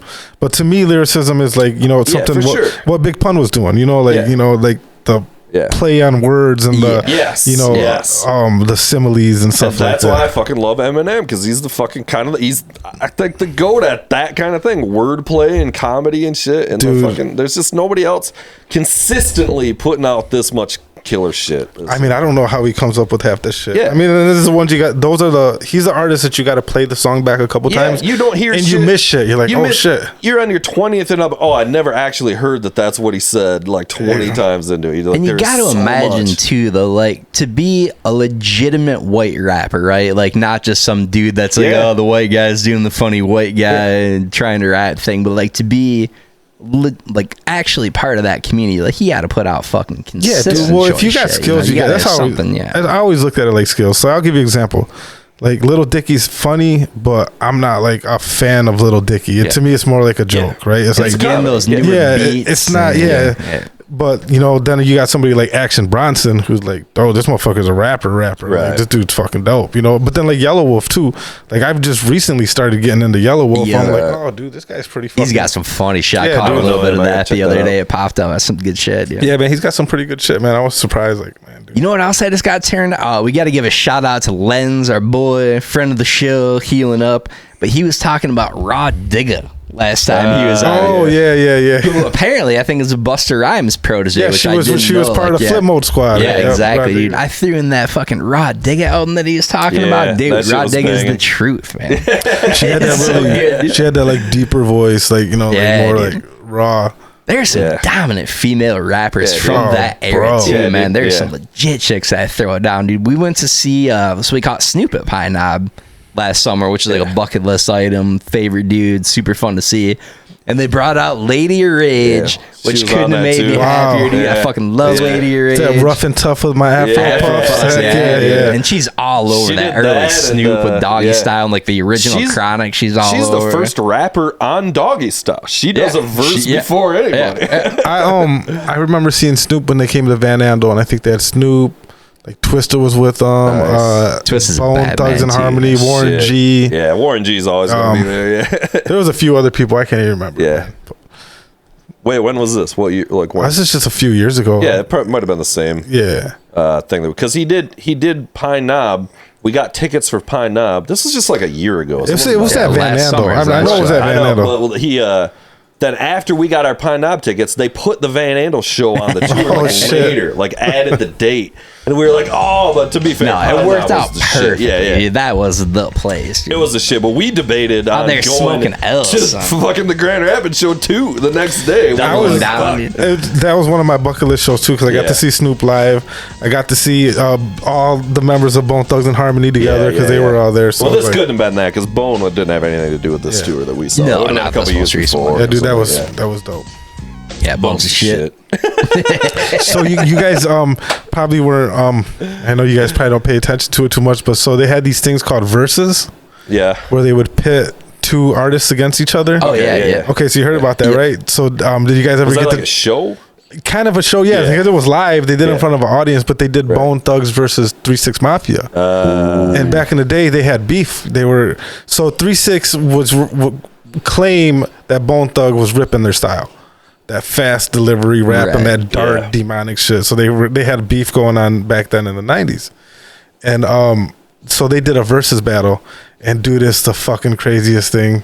Because Busy Bone's up there and he's like talking shit to 3-6 Mafia, throws a mic at him, and freaking Gangsta Boo's up Busy there. Bone doing work. up Yeah, there. they're like, everybody's mad at Busy because they're like, man, you ruined it. And all you can hear is Gangsta Boo in the back is be like, Busy, that's why you on drugs. That's why you brought your whole group down. You don't know how to act. No, man, it's hilarious. That's yeah, fair, dude, that's fair. it's one of the craziest. 3-6, another one. I got up to speed. Didn't somebody pretty huge come out of 3-6? Wasn't somebody affiliated Juicy with- J, Okay. all those. Look at 3. Yeah. Oh, it's My money's on this looks Busy in this new, brawl like, for this sure. wasn't By that the long way, ago. They're wearing masks and shit. This is like COVID time. I thought you meant this was back in the day. No, this is just recent. But they had beef back in the day. Yeah, dude. so, But the yeah. audio's so funny because all you hear is Gangsta Boo in the back, like, Busy, you a crackhead.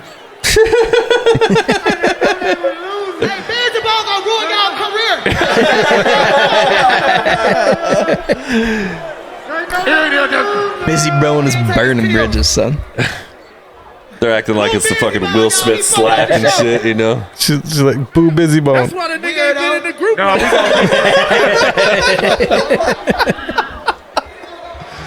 So Get started. All right, kill You that. ugly motherfuckers ain't finna be mocking me while I'm that. on motherfucking stage. Rock We're gonna needs get- more of this. We need more Maynard. Just People going this after is each where I other. am. Yeah. It's Yeah. entertaining. That's just fucking wild as fuck. Fuck. What else is going on? I think this is why we've been not smoking. You sent fucking some things in. I don't got the fucking phone. Can you And do a what's little going on little with video action. that? Yeah. We should. Unless you like sour candies. Oh, Sour candies. Should we do That this too. soon? Should we fuck with some? How do you feel Oh, hold about on, wait a sour minute. things? I got a surprise for you guys too. Ooh, I got another surprise too. There's lots of things to do. Since we're talking about candies, Okay. I have some Mexican gummy worms in my pocket. Really?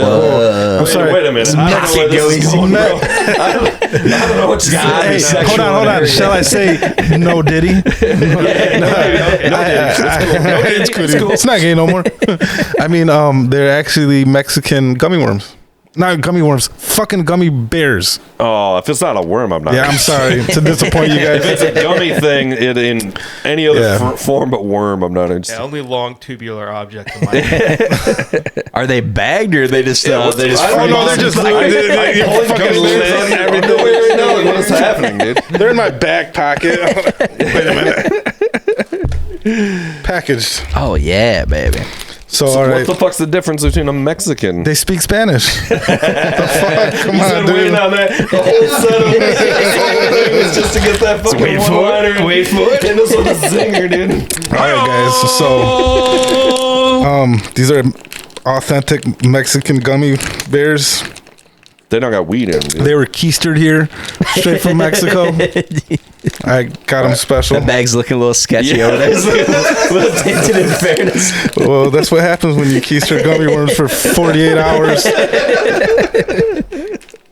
All right, so this is in honor of Cinco de Mayo. Yeah. Yes. Cinco de Kappo. I would like you guys to try a Mexican yeah, gummy bear. Let's go. What's Let's the go. go-to color here? What's the what's the superior color option? I think all gummies taste the same. This is It's a little slow. I got Oh yeah, baby. I'm gonna rock with some green here. Oh, it's like coated with something. Yeah, there's something going on here. Oh, they got chilies on them or something. They got chili pepper on it. Know what's going on? Oh my god, dude. Mm-hmm. Damn. Okay. It's pretty intense, huh? Damn. I'm gonna allow that. think? Yeah. Yeah? I like That's that good as burn fuck. in there, baby. Heck yeah. Little Want bit of another one? You spice, good? dude. Another one? I'll Let's rock try, one more let's if try you these got one. things out. Oh yeah. We got some other shit that fucking beat up brought in. God. Heating up. Yeah. I like Pretty that. good, That huh? afterburn, So baby. that's chamoy, Yeah. which what it is derived from, I don't know exactly, You don't but want to know. it's You don't want to know what that is. it's chamoy and then tahine. I was about to say, Damn. Yeah, dude. I love that little zing there. That's good shit, man. I'm That trying is to good as fuck. find There's one some of the level 4s here. We got Oh, the first. How do you shit. feel about sour things? I don't know, man. I like sour things, but I'm kind of nervous because they I got don't think they're. Well, we'll see. well, see. they got levels to it. So I know. Do we got the level 4 out here? Is that maybe That's one the of final ones out boss right okay. there. oh, Let's go like one or Yeah. two levels below that. I don't feel need like to we go got through to work our way through here. We got to try one of each, right? B-Dub? Yeah, This you is gotta do the level thing one. here. Yeah, How you many gotta, are we talking yeah. about? I don't want to 4 go through levels, bro. 29 4 different levels. things. Need All some right, help with that, or are you good? we can do I 4. think we're all good here. Just All right. open a random level 1. So we're going level 1 here. Final boss sour. Going with the sour strawberry. Yeah, these level 1 ain't gonna be shit. Nah, dude. Not sponsored. I'm gonna handle this thing like a fucking champ, son. Some big boys here, some big daddies. God damn, those are good. I love that. Yeah, fucking that's pretty good. That bite to him. Oh, this Still is got like- that zing going. That's good shit. This is like real fruit or Yeah, something. it's real dried Oh, fruit okay. with a bunch of different Yeah, dude. acids we're on doing it. this all at the same I'm very time? excited for these beat I'm- up. This is I a just huge went call. for it. Yeah, just level go- 1. just go Fuck for a it. level 1. Shouldn't be that sour. This ain't shit. Just put it Yeah. on the table. Not trying to make a big show out of these level 1s one bit, dude. Yeah, let's move right on to level 2. Level It 1, I tastes think we good. can all agree it's bitch Pretty made. It is delicious. Yo. Yeah, Love it's the like flavor. a prune. What was that? What fruit was that? Strawberry. Strawberry? Okay. All right, what is it? Yeah, Love the what's like a strawberry. prune? We're all gonna have to take massive shits. All right, this What's the second one here? Blueberry. It's like a blueberry? sour All right. blueberry. He's pranking us with laxative gummies. That's pretty sour. Oh, these are smaller too. So. Yeah, You gotta take a That's pretty small sour. handful. All right. yeah, it's good. That's It's getting good. to be It's pretty intensity sour. in 10 cities right there. That's level 2. Oh my god. I'll fuck with some blueberries. I'm a big blueberry guy. That hits. Whew. We're only halfway home, gentlemen. This is B-Dub. Have you tried the level 4? Do you know what we're in for? I've done them all. Okay. I've done them all. He's snorting. I know, he's and over shit. He's fucking doing lines of it and shit, dude. Get the He's last smiling. bit. Every pack we open, his smile gets a little bigger. Like, yeah. Get All a right, so we little got the blueberries again. I'm gonna run 2 of these because I'm a grown ass man. Oh, Let's see what shit. you do over You here. gotta do a little, This is level little 3? handshake. Level 3. Nah. I do no I'm fucking with 2 handshake. of these at once for sure. Oh god. You're talking about an OG crybaby warhead kid from way back in the day. So I've been Just tuning leather these tongue. sour taste Just glad buds they're not for the hot chip challenge. decades, bro. All right. It doesn't seem any more sour than level 2. Pretty sour. I don't know. You got to double Yeah. dip though. They're so small. You got to get a few of those Maybe I bad should boys. have. That didn't hit. All right. I think number 2 hit me harder than that 2 one. hit me harder. I think it was a little bigger, so you get more. I think you Yeah, got to do like a different little fruit. mini fistful of that. These ones are lime soaked cherries. level 4. Damn, special dude. edition. A bunch of question marks on So here. if you want to, you can just have one, but I think you need to have at least Is there three. is there a warning on the pack? Yeah, if there is, Until let's there's hear it. nothing but question marks, baby. Yeah, just a bunch of questions. There's also this digital sperm thing down Indeed. here, which is, I don't know if we can get close up on this. This is pretty hilarious, but all right. Yeah, it's all retro. All right, this is graphics. the final boss. You gotta do 3 of them if you really want to. Three of Is them. 3 the number? I'll do 3. It should just be one. This is the final boss. I This might is do one. 4 of these I know. motherfuckers right It's here. gonna one up 4 you. for level 4. Yeah, I'm not playing around, bro. I'm going right. straight for 4. I'm having one. We'll see what happens. Bitch I've made been over phased here. too far. He's playing it safe over Bitch here. made over I'll here. take- Yeah, I'll that's take weak 2. sauce, dude. I'll dabble with 1. All right. Man up. We're separate the men from the boys right here, bro. It's good. Go with that whiskey. Woo! All right. That hits. All right. A little something cooking there. A little something cooking. Woo! Oh shit! I'm going for number 2. Oh, man. It's good. I do like those. So well No played, pickup Joe. bag, but it's close. Yeah. Oh! I can't imagine a more revolting I'm thing gonna than get a Tums pickle after bag. this. That's an ulcer real. waiting to happen right there. I love that. shit. Let me get Sour candy and Dre's gin and juice passion fruit.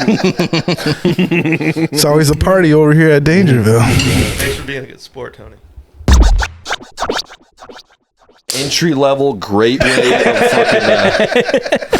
the clackers. Just keep getting more broken. We're just gonna have to start beating the clacker on the table to actually get the fucking clack from now on.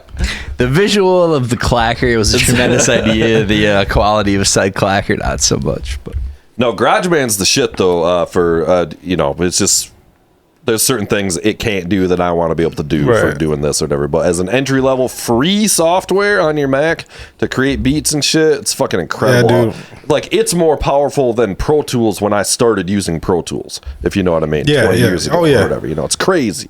And my version was a few years old, but when I was just laying vocals down, so Yeah. it was like pretty simple for me. And it's just Logic. No, so Logic is like one step above GarageBand, and so basically it's like the amateur version of Logic. You can get Do you the remember pro version. Magix? Did you ever use Magix or ever heard of that one? Yeah, that was a DAW I used to use back in the day. It Okay. was pretty like sweet. Like Right. with an X. Yep. Yeah. Yep. Magix with an X. Yeah. Probably better for beat making and shit. That's Yeah, like dude. I would always put just vocals down, but yeah. just putting down some terrible vocals. Bad, dude. Terrible raps. No, that's Fruity Loops. indeed. Oh yeah, Fruity Loops too as well.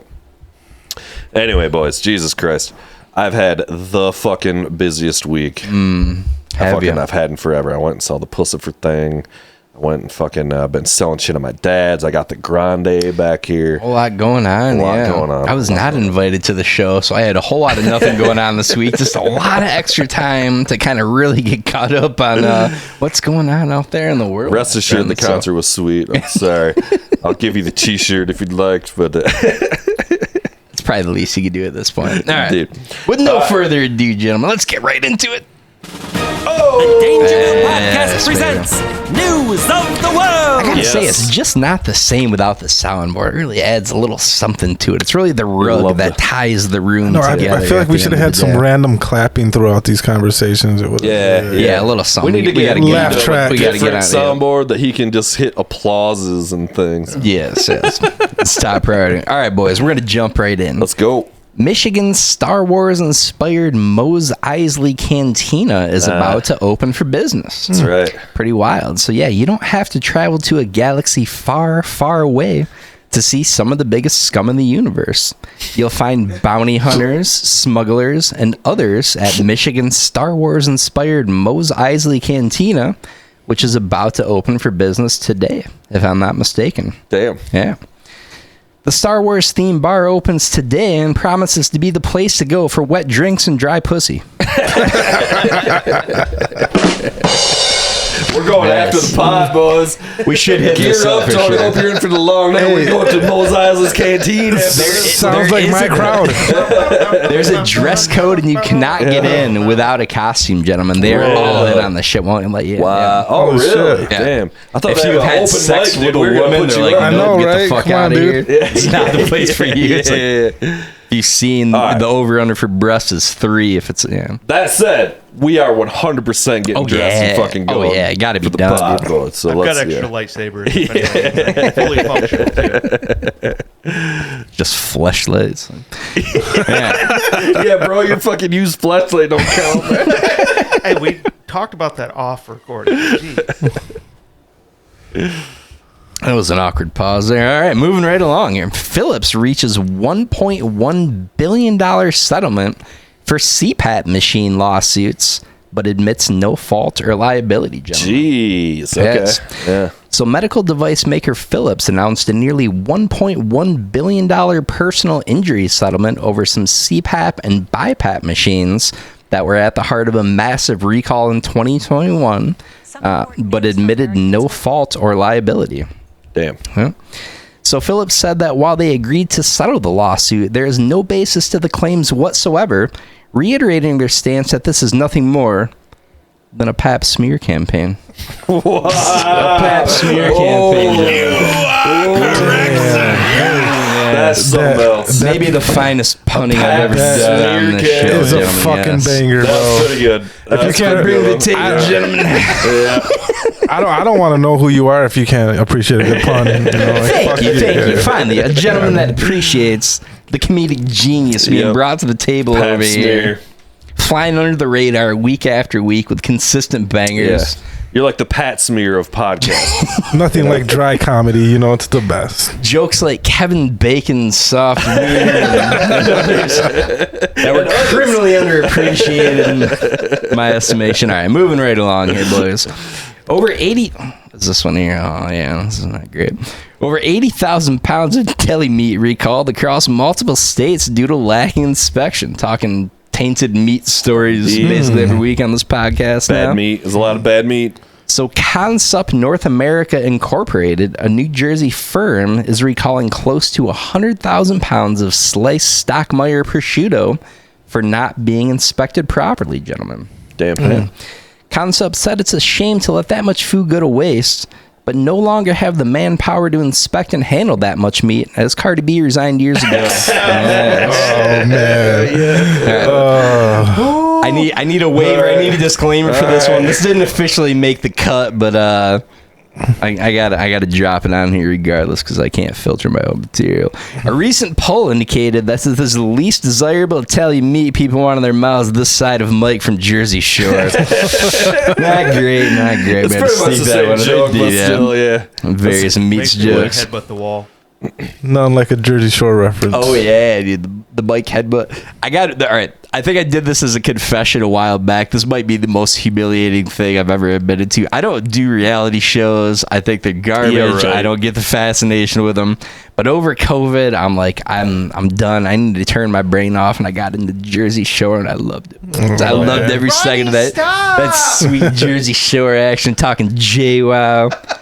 Talking Sammy Jesus Sweetheart. Christ. I've never seen a single episode. Oh man, No, the Guido starts coming out of him over there. He's like, hey, it's kind of just good. forget about it. Oh, all right.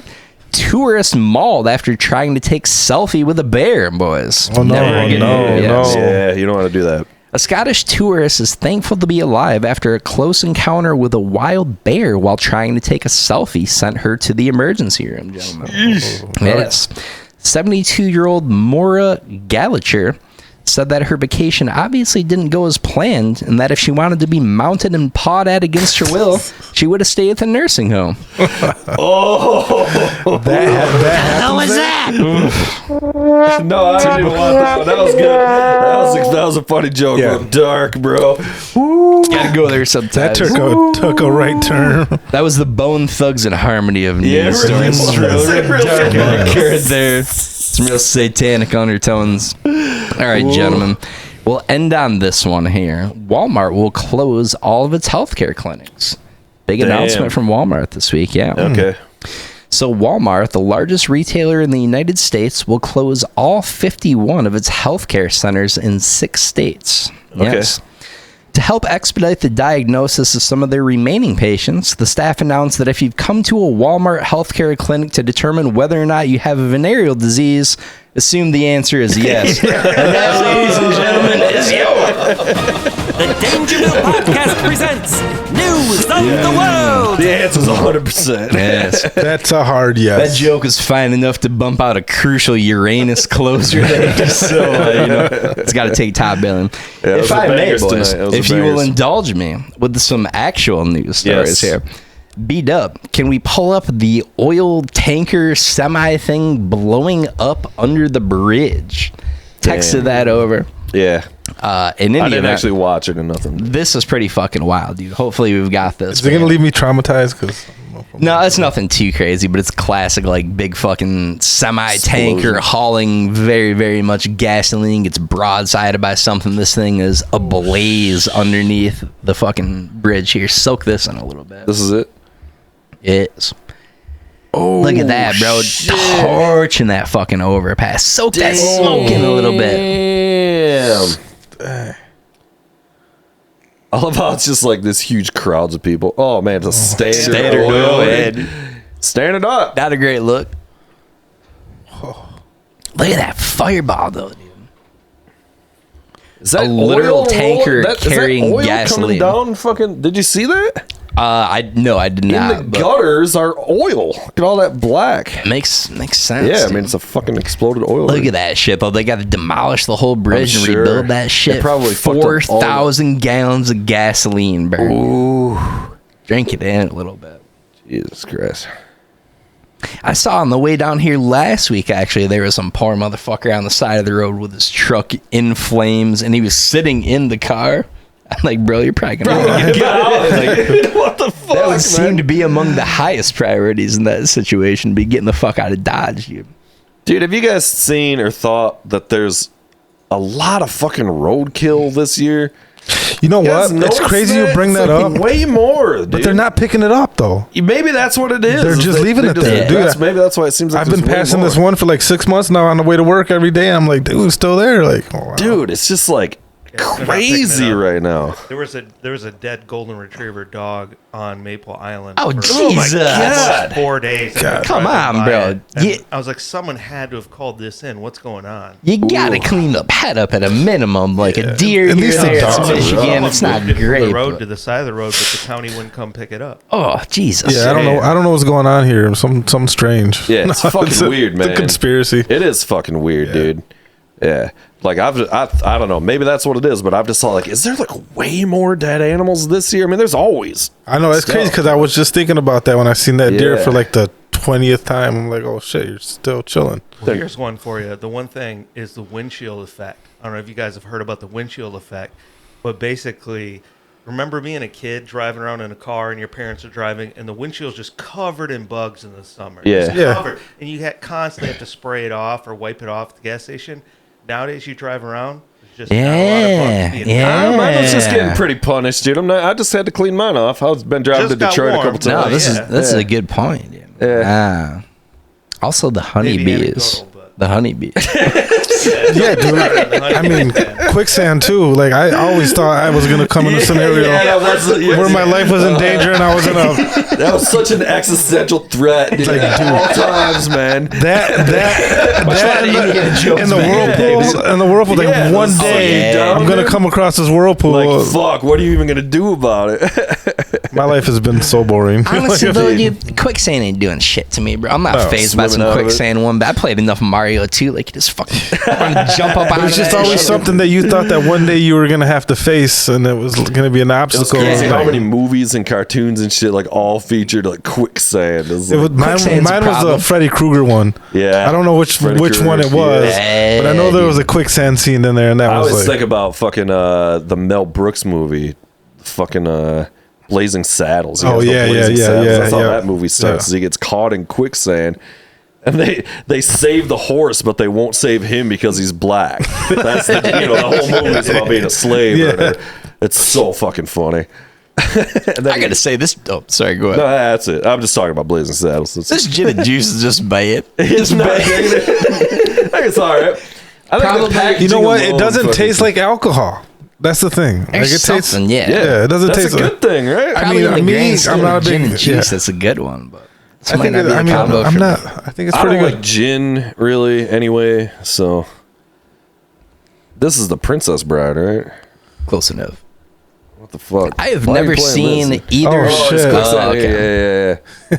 I've only seen this like one, or maybe I've never actually seen this all I the don't way think through. you've seen it. No, Yeah. I have never watched it either. So, I'm gonna make you watch it piece by piece slowly. Beato's like, if you're not laughing right now, this is like my family's favorite movie, and I've never sat down. And watched Right. Yeah, I don't know about all this. Yeah, until they sit down and watch American Me with me all the way through, even the rape scenes. Not watching this. What is American Me, dude? Oh man, That American sounds Me. intense. So it's a movie starring Edward James Olmos, and it's basically tells the story of how the Mexican mafia was formed in prison in California. But the only thing is, there's a lot of controversy around it because if you watch the movie, they had actual gang members participate in the movie, Right. and a lot of people died because of the movie. Oh. So even Edward James almost had a hit on him because Damn. there's a scene. So Edward James almost portrays the founder of the Mexican mafia, and believe it or not, the Mexican mafia was founded by a white guy. His name was Pegleg Morgan. Joe Morgan. Shout out. Joe Pegleg Morgan. He was one of the founders of the Mexican mafia. Him and this other guy. Well, when they make these movies, they take liberties or whatever. And so there's a scene where they portray the leader where he gets raped in like a juvie hall, and the guy was still alive in prison, and from prison he started putting hits. Wow. He started putting hits out on all these people that were associated with the movie. Wow, that's intense, dude. It was crazy. And even Edward James almost went into hiding, and he was feared for his life. shit. Jesus. Side note, Pegleg Morgan is a top crime boss I'm name of switching my all name to time. Pegleg. Pegleg Morgan. He Come on. only had one a wooden leg, so One would hope with that name. I mean, But yeah, if you ever get a chance, you got a couple hours to spare. This is definitely a good movie. It's pretty. Edward James almost is a bad motherfucker. Dude, he's badass in this one too. So That's DJ really was good. the man, dude. Yeah. What's Gotta that have it. fucking sci-fi series he was the star of? Oh, that was like Battlestar? Sequest or something. No, Battlestar Galactica, Yeah, right? yeah, Yeah. yeah. That Scientology shit. Like, Is that what that is? Yeah, well, the guy. No, was that? No, that was the other one. Yeah, yeah. I know. Battlestar Battlefielders. Galactica. Oh, Battlefield. that's what I was saying. Battlefielders. Battlestar Galactica, people love that shit. Yeah, dude. They made it in like the 70s and then again in the 90s or something. He's also Edward James Olmos is also in fucking Blade Runner and the Blade Runner sequel. Yeah, with Harrison yeah. Ford. Yeah. So I tried to watch the Blade Runner sequel, and I thought it was boring. I liked it. But that's the first one kind of is too. It's more like it's slower. I was hoping that watching that one would get me to want to watch the first one, and I was like, definitely not watching the first one. No. I got the first one director's cut, and I dig it. The director's cut's better. And then I thought the new one was good. I think they're both choice, man. Yeah. I actually, Ryan Gosling's kind of a bad motherfucker. Maybe I got to sit down and pay better attention to it. Well, you gotta it's way more about like the atmosphere. You know what I mean? You gotta smoke a little and like relax into it. You can't be like thinking it's gonna be like a sci-fi action. I guess that's kind of what I was expecting. What is that? The one with the time. Yeah. What is the one with Tom Cruise? No, Tom Cruise and the Minority Report. Minority Report. Shit like that. Like I'm it thinking, ain't that. You know. You know, Minority Report's getting to be a real thing. They're like developing this Dude. fucking technology. It's only time, with, right? Fucking for AI sure. shit, Spielberg, well out ahead of the game. Dude. Spielberg calling this shit. I don't know why. I mean, I can stomach some Tom Cruise movies. Not everything he does, but Minority Report is one of those ones that I'm. That was a good movie. Minority Fucking Report's awesome. a Dude, shit. I just watched him doing fucking they were showing him doing the stunt where he fucking jumps off the cliff and then lets go of the bike from Mission Impossible. One of the Mission Impossibles, one of the newer ones. And they're showing how they make it. And he did that for real 6 times in one day. Like, Tom Cruise is a bad fucking mother. And I was like I haven't even seen Holy they shit. show like the behind the scenes. Dude, I hated on Tom Cruise for a hot minute, so I get where you're coming from. But when you get right down to it, dude, Tom Cruise has been in some of the choicest movies ever made, and he's crushed. He does in all these stunts, dude. of It's them. incredible. Born on the 4th of July. Born on the 4th of July is one of a those I've great never flick. seen. Yeah, Dude, that was fucking. Netflix has got it. You need to watch Born on the 4th of July. Report on it next week. It's choice. Soak Tom Cruise in a little bit, dude. That crazy motherfucker. Yeah, I've never even seen these Mission Impossible movies. I've seen the first couple, and I'm like, I gotta get. There's like 9 of them. This is what I was watching right here. This exact clip. He does this. And he does it 6 times in a day. Like, they're just shooting, they're just shooting the movie. He's the biggest movie star in the world. And it's just like, yeah, I'll jump off this fucking thing, dude. Tom Cruise doesn't give a fuck, man. Yeah, he's a badass, man. Flying those planes and Top Gun. And like, it's crazy how we don't give him the credit for that. You know what I'm saying? Because like when Jackie Chan was fucking jumping up and doing flips, everybody's like, this guy does all his own stunts. But Tom Cruise is also like a legit sweet actor. Like, he's a pretty boy and everything. Really but dude, Vanilla Sky is incredible. Magnolia is incredible. Eyes Wide Shut is fucking incredible, dude. Oh yeah, he's got a lot of bangers, man. We got definitely give him my worst calls. So one of the things I'll hang my hat on, I'll put my skills in this area up against anybody in the world, is telling you what, like, give me a preview. I'll tell you if a movie's going to be the choicest thing ever made or dog shit. I'll call it with 98% accuracy. We got it. We know. One of 2 glaring omissions on my resume in this was none other than Tom Cruise in The Last Samurai. And I'm watching this, I'm going, bro, it's a 5'6" white Tom Cruise is the best samurai in the world. I liked it. Dude, that was cool. I watched that too. Owns, dude, Tom Cruise is choice. Tom Cruise is the man, bro. You know what I just watched and was pretty fucking sweet was Napoleon. Yeah, I haven't seen it. You like Dude, fuck yeah, bro. I like anything where they try to get the time period as accurate as possible. Nice. And dude, it was fucking a great movie, bro. Phoenix I like Joaquin. I might be the Ridley finest Scott, actor of our generation. The war scenes on there are so freaking beautiful though, and graphic and brutal. And like, man, this dude was crazy, bro. Like, he set up, man. I don't know who he was fighting at the time. I think it was the English. So he's like posted up, right? And it's snowing, freaking like blizzard out, right? And they're posted up with their cannons and they're ready to draw the enemy in. And they draw him into a fucking lake.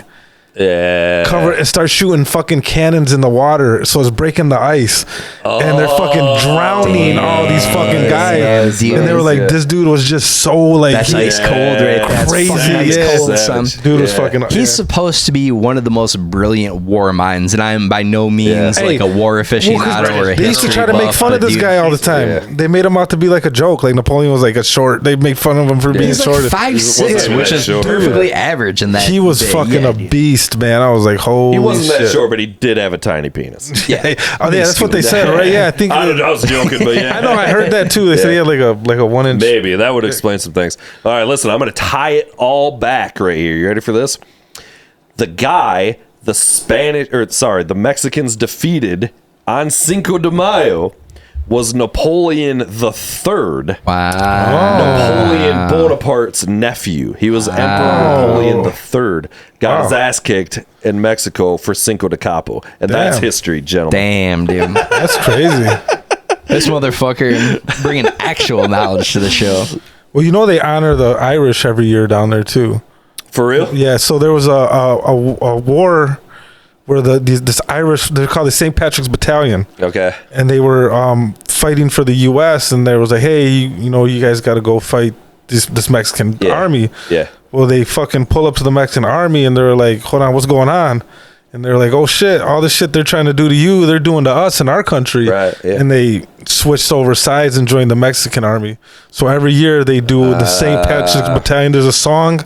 They wrote a song for them and everything. And every year it's like almost like a brotherhood between the Irish and the Irish and the Mexicans down there. There's some hardened motherfuckers in Ireland, man. Dude, Anytime I fucking love little countries. I fucking love Irish culture, bro. Like, I don't know what the fuck it was. Maybe when I watched fucking something as a kid, but like I've always like thought. I mean, for these fucking leprechauns and 4-leaf clovers and shit, but like as I got older and like learned about like what they went through. I learned and, it's really about getting hammered at 9 in the morning. I don't know, man. I thought it was all superfluous culture until I did a deeper dive. At which point I learned it. I've been there. I didn't find there to be any culture at all. It was mostly just drunk people. No, I love it, dude. Yeah, it was sick. Yeah, no, I definitely want to. That's on my bucket list. Ireland. Have you ever seen this? There's a show. You probably haven't seen it, but it's really random. Let me just say that it's called Dairy Girls. Do you guys know this show at all? No. Okay, it's a Netflix show. It's about these high school girls it was like 1998 when they were. Sounds like it's right up your alley. Listen to me. They're fighting Dan Schneider at the time when they were fucking fighting the British again. There was all that conflict over there, Northern Ireland And you know what I'm talking Yes, about? yes. The With NRA. Yeah, the IRA. Yeah, not the NRA. Charlton Heston. the NRA as well. Yeah, also the NRA. Heston probably as on well. horseback, just going. But it's like the girls who play the high school girls were like that age at that time, but they're all like in their 30s now playing the high school girls. All that said, it's a hilarious show, and it fucking you really get like a fucking like feel for what life was actually like during that time when these motherfuckers were bombing each other, and like you never knew what was gonna happen. It's a good pitch. Or whatever. Good pitch. So that said, it's fucking funny. It is a hilarious show. So I feel like it's real hit or miss with a lot of like the Western European, like Irish, British comedy. That's like, my it's biggest either beef with great or it's- Netflix. Is like, yeah, they got a lot of content, but like and like it's got to take a lot for me to give a foreign. I don't know. I'm I telling you, we hate caught that on a whim, and we were like, "Oh, this is hilarious." I tried to watch that movie Troll because it looked awesome, but as soon as I seen it, I was like, hold on, wait a minute, they're Norwegian? No, I can't watch this, dude. Like, fuck. Beat up. I liked it. I Can you thought pull it Yeah, I mean, up, there's a movie about. Can you Google like like Scandinavian troll security guard? Whoa. Really random choice movie. Troll reminded me of that. But real quick, tying it back to Joaquin Phoenix, I just watched. Did you guys ever see I'm Still Here? It was that like fake documentary with Joaquin where he's Phoenix. pretending to be a rapper, where he's like said he was going to be an actor. But nobody really knew if it was real. Was he or if like it just like really coming off the performative? Yeah. Like he went on like Leno. There was a and whole thing everything, on and, Letterman where he was like just going off, dude. It's like a famous fucking Letterman interview. He's giving him nothing. Like the whole, it's just like him off the rails. It's him and Casey Affleck. Yeah, Casey Affleck directs it. Casey Affleck is his brother-in-law. He's married to Joaquin. Hilarious idea to just troll. And like everywhere he went, like he like, dude. Yeah. But see, here's the thing though. Like I thought that was cool, but I was like at least hoping. Border. Sorry, I'm jumping all over the board you're all here. over the map. You're over the border here. No, is this it? Yeah, this is it. Border fucking rules. I told you to watch Border multiple times. I never Please heard watch of this Border. It's choice. If it doesn't have Paul Dano in it, you haven't told me about it, dude. Let's be honest. Border rules. But yeah, Casey Affleck, dude, directing the shit out of that. It's a fucking to commit to that for multiple years, and he's doing like legit hip hop shows. Did he do He's going music? To Like, meet, was there music? That's the thing though. He did, but that was where I was disappointed because I was like hoping, like, man, maybe he's fucking good. He was fucking terrible. I was hoping Joaquin was just gonna lay down bars up there. It's like, no, this dude was trash. I mean, it probably made it intentionally terrible too, because the whole thing was meant to just be this. But giant, it would have been better if he just went up there and just fucking laid it down, it, dude. and just laid people to waste, dude.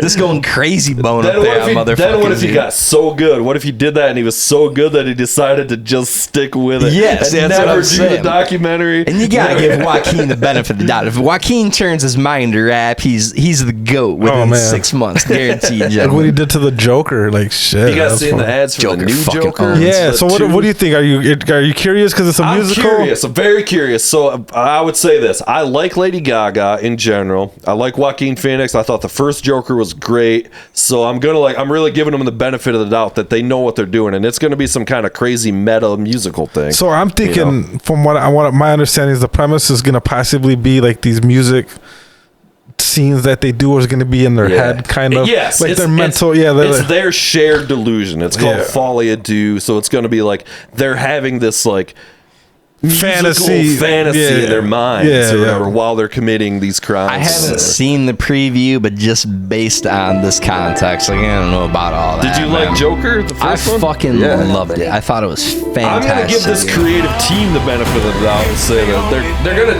they're taking chances. I mean, like, which I like.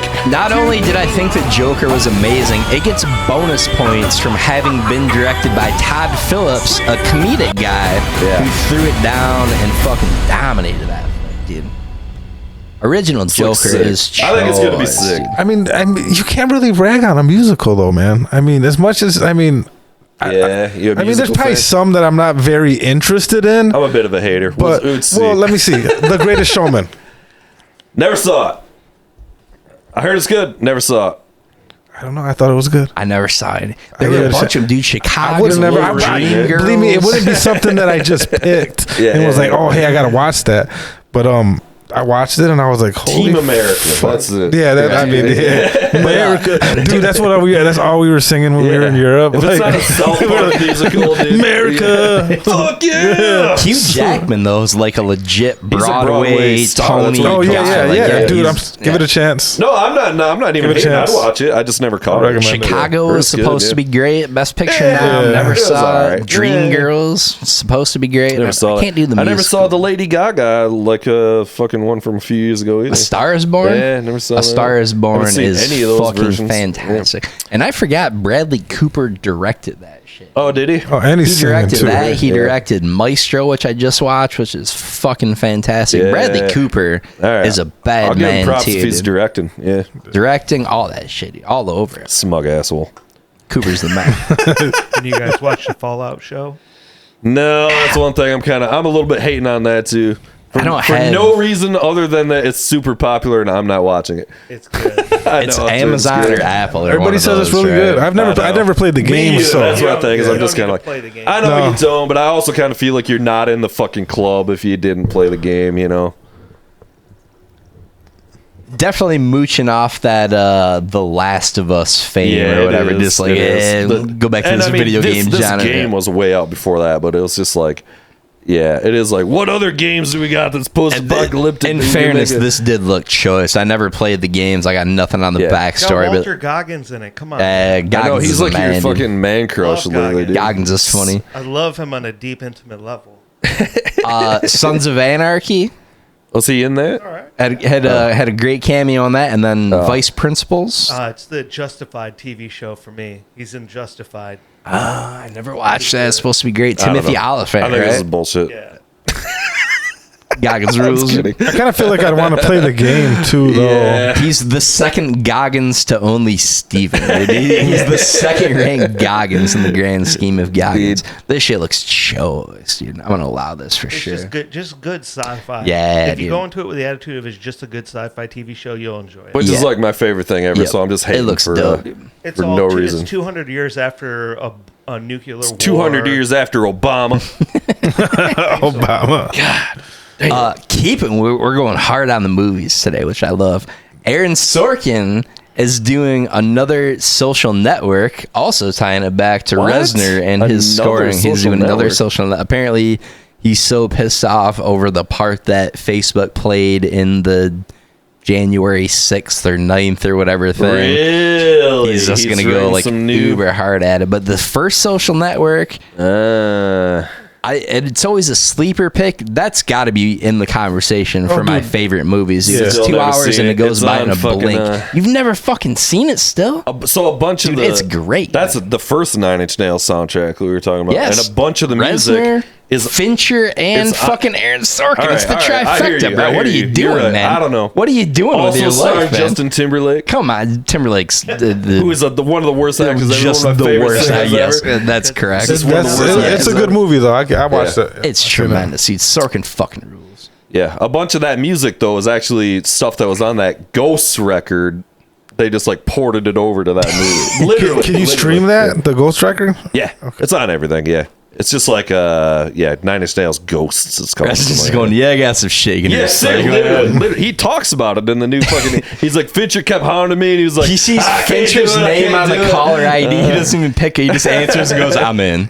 You know, it's just Now, like, yeah. good, dude. Now that he's fucking making bank on that shit, we didn't yeah. fucking. Yeah, it's a bunch of the shit. He was like, "Yeah, I got some old shit. You can use this." It's killer shit. Doesn't do it justice in 3-second clips, but you get the idea. Yeah. get a little taste of it. Yeah. So what's fucking going on with your music then? You got this thing you're fucking cooking up? So I'm Your like boy. 12 tracks into this new project. I haven't really titled it yet, man, but I'm excited of it because I got like artists that I was fans of growing up. Yeah. As a teenager, I was able to collaborate with some of them on it, so Sick. it's pretty dope, man. You got to call it Cinco de Cappo. Cinco de Kappo. It's the only thing you can do. Yeah, I got a couple titles, but I'm not sure what I'm gonna. Yeah, for sure. I want to finish it up and then kind of Yeah. see how it flows together and give it the And best. then ultimately call it Cinco de Capo. Cinco de Capo, yeah. Of course, we're gonna need a rough cut of those album sales. You know, I'll definitely keep that in mind. I'll do a Cinco de Mayo track for you guys. So. And then you could follow the Foo Report. Where's the best place? Where you trying to? Make sure to check us out on TikTok, on YouTube. We're on Reels too, but not really mainly focused on there. But follow the TikTok, man. Go check out the Foo Report. You know, we got a lot of funny clips, and you know, we're doing documentaries and interviews. So yes, sir. Yeah. And also follow this goddamn podcast on Apple and Spotify and YouTube. Share it with your friends. It's glorious content. Yeah, that's 1.1 million likes. I just got that. That will just. This is what this motherfucker needs is more promos right now. Yeah, I got a couple billion likes here. Yeah.